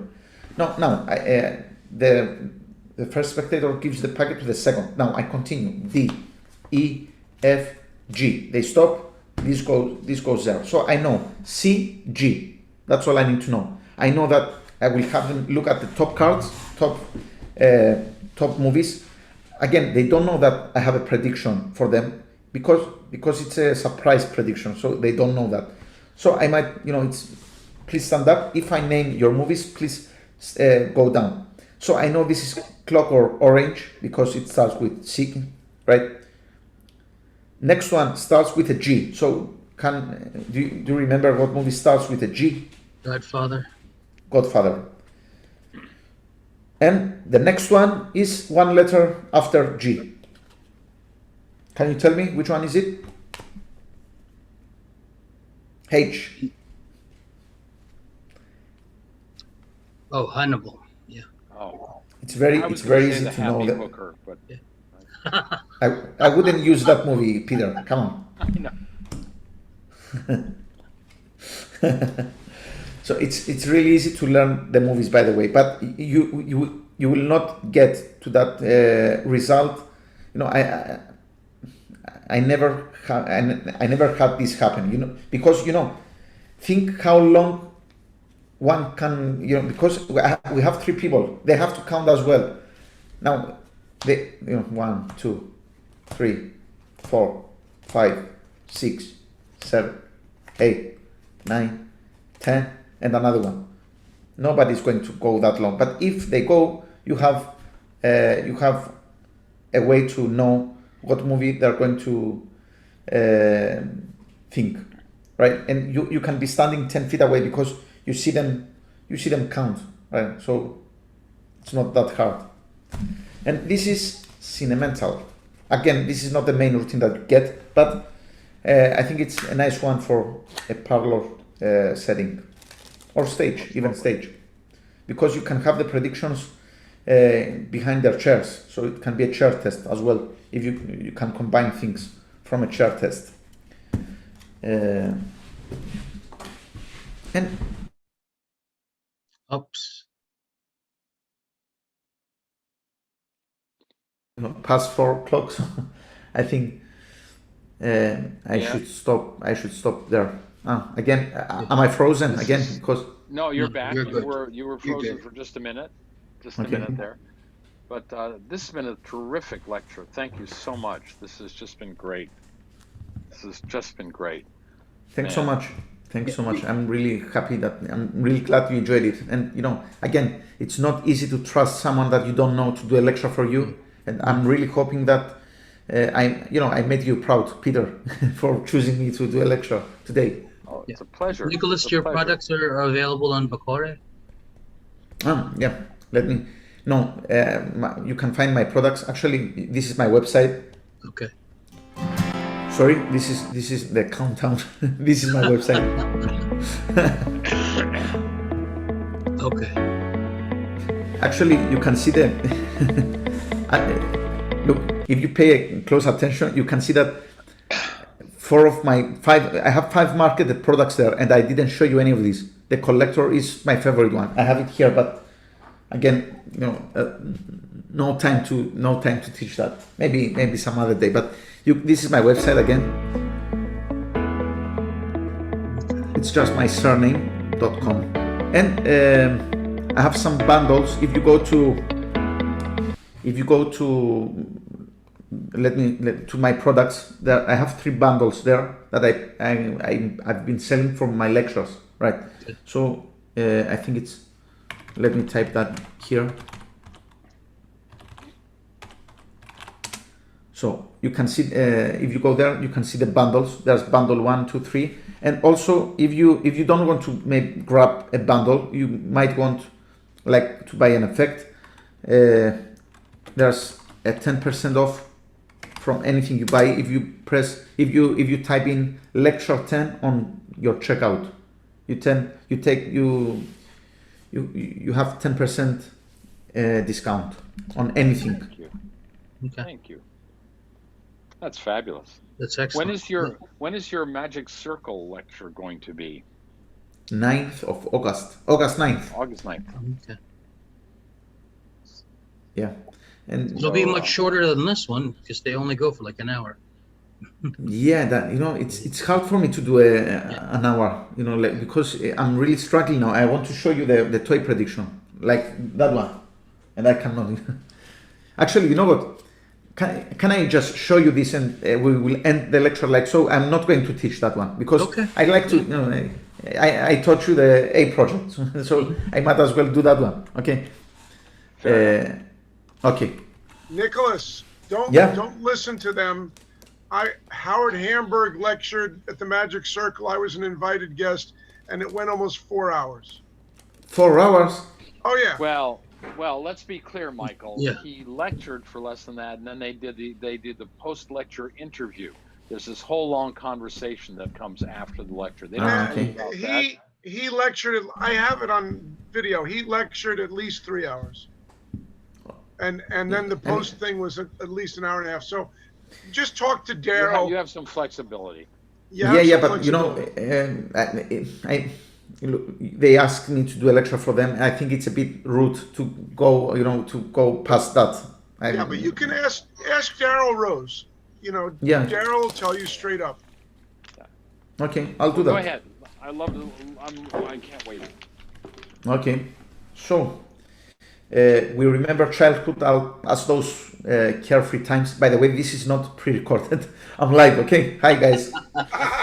So see. Okay. So we remember childhood as those carefree times when summers were long. Days were filled with play, and the world was a place of endless possibilities. And no wonder we fantasize about being kids again. And what could make us feel more like kids than our toys, right? Actually, I found these in a novelty store, and they made me feel nostalgic. I remember my childhood, years. So this is a box that my grandfather gave me. And again, as I said to you earlier, my grandfather and I used to spend lots of time together. So this reminds me of him. There's something inside. And again, these toys, when I was a young boy, I was a bit of a loner. So I had my box of toys, and I kept everything tidy in there, and all my toys were there. So I took this deck and I chose the toys that I used to play with. They are not all the toys of the deck, but let me show you some. You might recognize some of them. Like, the Viewmaster. You used to place these discs inside, and the pictures came to life, and it was incredible.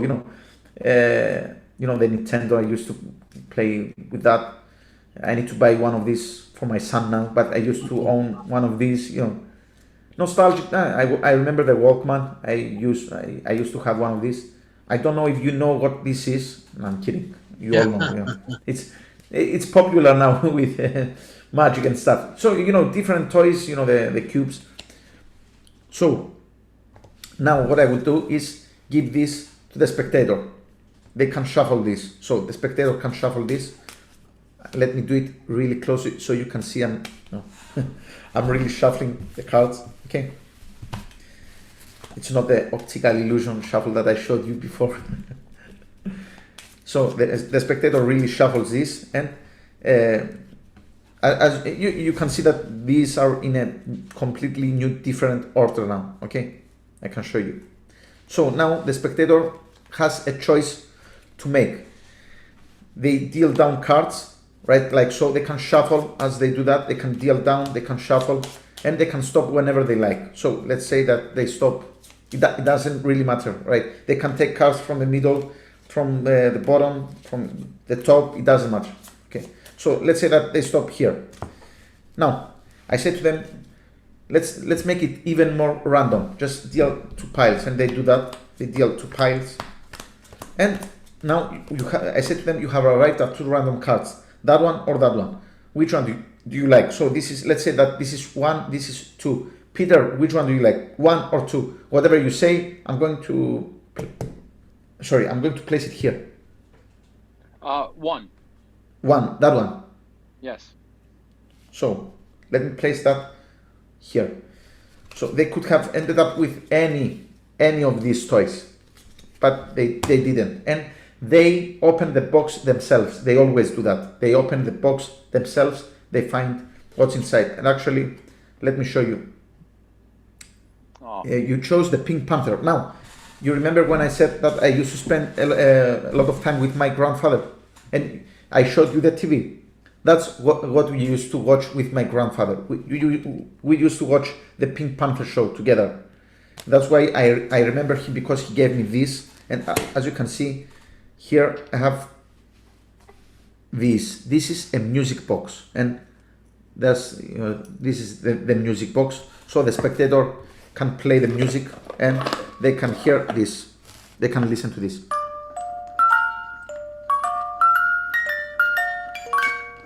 Now, if you know the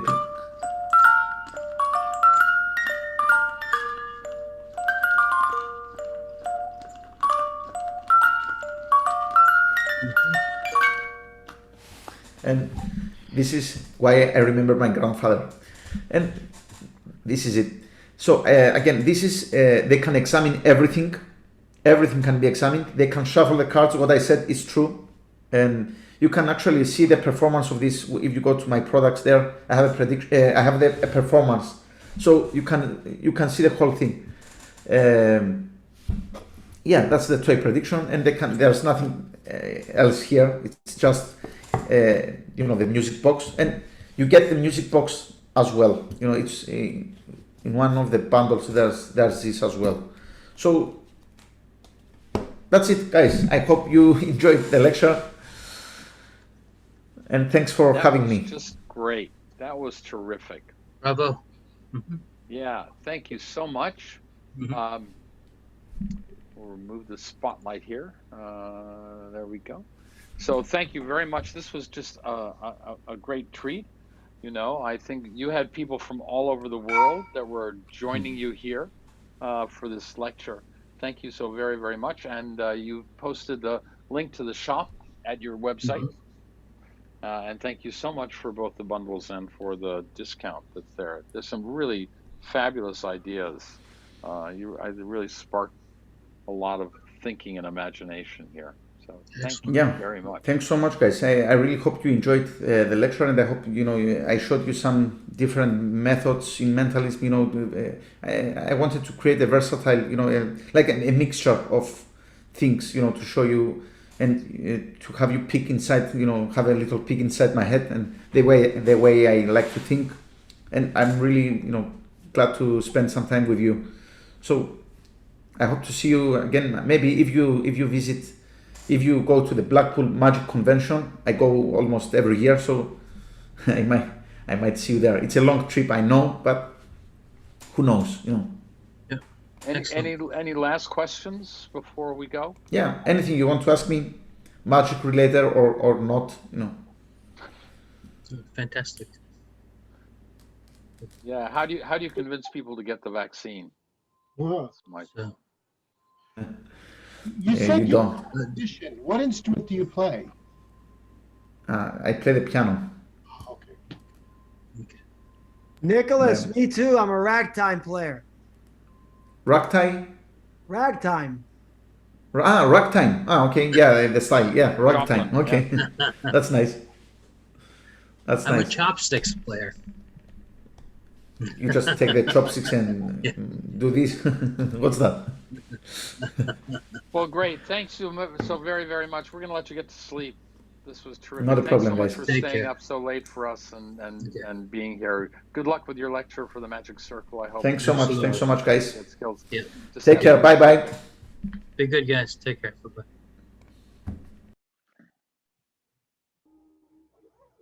Thank you, Peter, for setting that up. My pleasure. It was a real treat. Thanks, Peter. That was great. It's TJ. Thank you. Yeah. Yeah. Thanks for being here. Yeah, that was fab. I really enjoyed it. Thanks for the invite.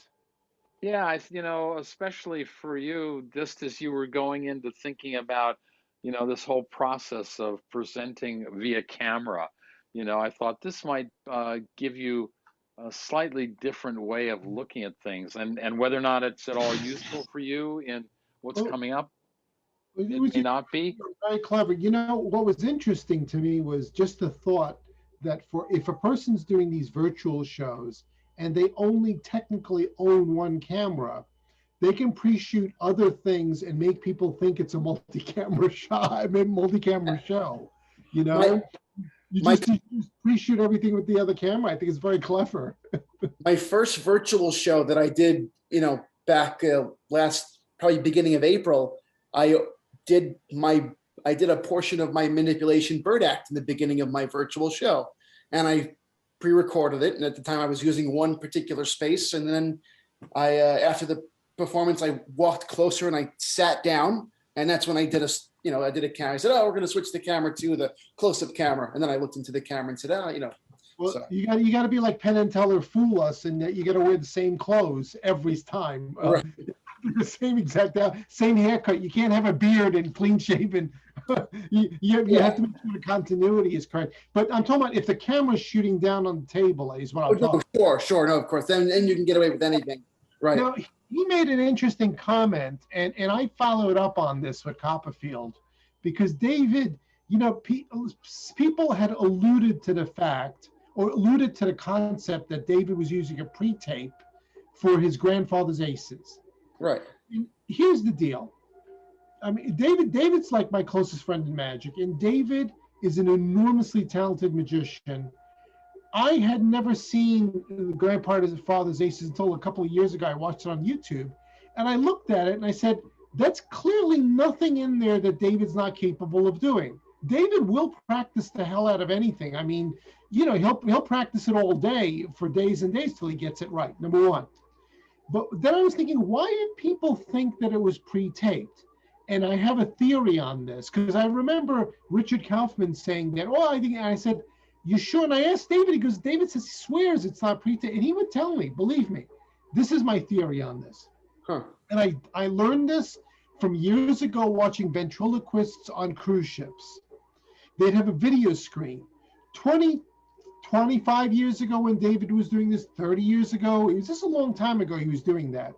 The technology, this is analog video, and there was a latency between you shooting the camera and it showing on the screen. So I would see a ventriloquist doing the stuff and they'd be on the big screen, but their audio, their sound would be out of sync because there's a catch-up problem. I bet you that people saw his hands moving slightly out of sync because the video playback is delayed a couple of milliseconds. So it doesn't match up. I'm talking 30 years ago video, live on big projection screens. That's right. Now you don't have the latency problem, but back then you absolutely did. I've seen it a dozen times. So I think that's what some people thought, that it was a pre-tape, because like, you watch your routine, there's literally nothing in there that David can't do. You don't go, oh, this is impossible. You go, I know exactly what he's doing, and with practice he can do it. So that's my theory. People thought that it was pre-taped because of it. That's my belief. It's funny. Levent, The rumor has been around for so long, and people keep talking about it. And, I think about it and go, wow, brilliant. He had a perfect routine every night, and the audience got to see it. And perhaps he was doing it also, but it was perfect on screen. I'm just saying is that if you look at it, it's not impossible slights on it. You just look at it, you just got to practice shit out of it, and you get it. And like, as if David hasn't practiced stuff. David spends his whole day practicing stuff. It's, he's the biggest rehearsal person I've ever met in my life. If the rumors aren't true, there have been many magicians who have decided to do what they thought David was doing. Many magicians have been pre-recording, their sleight of hand during their stage show now. Yeah, this latency thing is for real. I've seen it. Yeah, sure. It's like a half a beat late. So you see someone move their hand here, and a second later they move on the big screen. It just doesn't sync right. It happens with the voice, and so anyway, that's Levent, at our age, there are a lot of men that have latency problems. Oh wow. I'm sorry I said that. Okay. You have to go there. There you go. No, but anyway, so he said, I just wanted to bring that up because I've talked it over with David. He swears it's not but and then finally I watched the video, and I'm like, I don't get why people think that David couldn't do this stuff. It's not like on a scale of 10, it's not finger breaking magic. Right. It's sleight of hand. Did you ever see David do his split fan? He was a student of Jeff Sheridan. Okay, you ever seen David do split fans? It's unbelievable. He's got great card technique, card manipulation technique. And one of his first specials. But okay, and like a year ago, I was at his house, and I handed him a deck of manipulation cards, and he did everything that he could do then perfectly today. Didn't lose a step. It's amazing. Cool. So anyway, just saying, I don't believe the video story. The video pre-tape, it wouldn't help him. Why would it help him? Anyway, that's just my thought. That's my theory on it. Mm-hmm. But either way, it's a nice idea for especially for virtual shows. Oh yeah, no, that thing is a brain fryer. You know what I mean? That's speaking of which, you can fry a turkey while running that tape. You can do anything. Yeah. It's interesting. There's ways you could actually combine some of that stuff, where it seems that you're not doing anything there, but if it's pre-recorded, there's stuff. So when you're sitting and performing, Levent, what's your orientation to the audience with your camera and your table? Oh no, hold on a second. Let me clear the table. Hold on. It's not so much that I'm curious about. All right, Levent's going to start his what show the in camera 10 looks minutes. Like.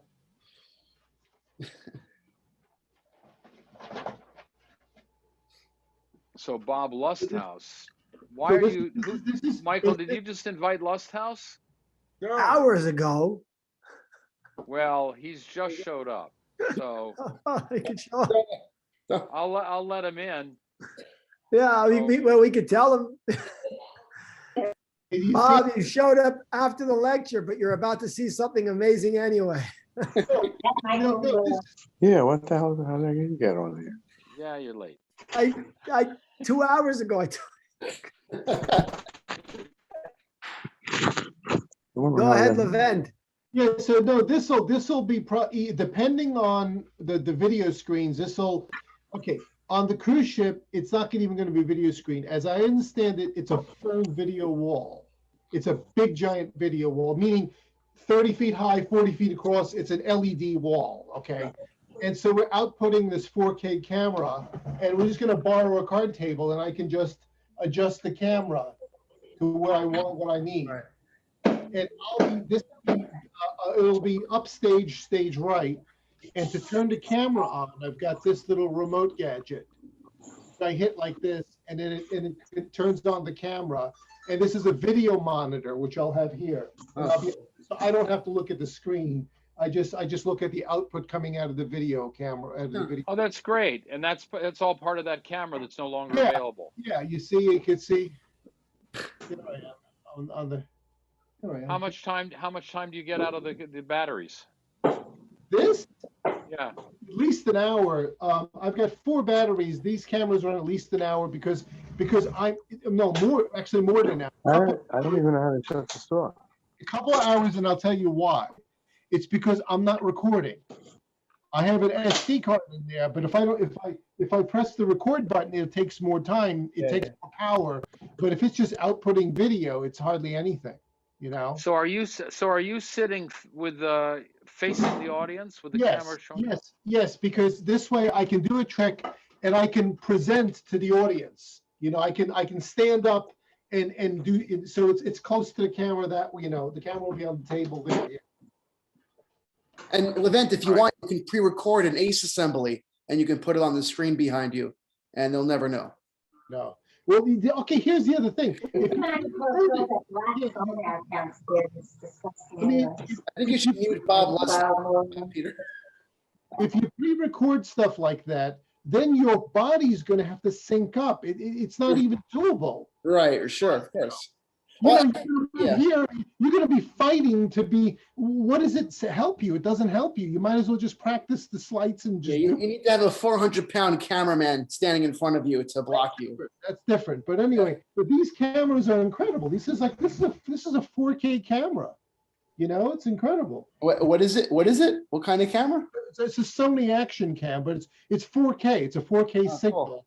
And this is a discontinued camera, but these are, to me, are better than the GoPros because the Sony cameras do better in dynamic range. Sure. So they work better in low light. They work better in the dynamic range. Like if you have a black mat and a playing card, you don't blow out the Right. A GoPro is fantastic if you're outdoors skiing in broad day. It's made for action. Sure, of course. But theatrical lighting, the Sony cameras are superior because Sony's been making video cameras for 60 years as opposed to GoPro. Totally. For just a couple of years, so yeah. And but this thing is amazing to me. This gadget is amazing because it's originally designed to go on.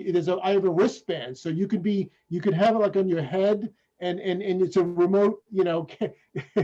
It's just crazy. It's a TV monitor. It's amazing to me. Nice.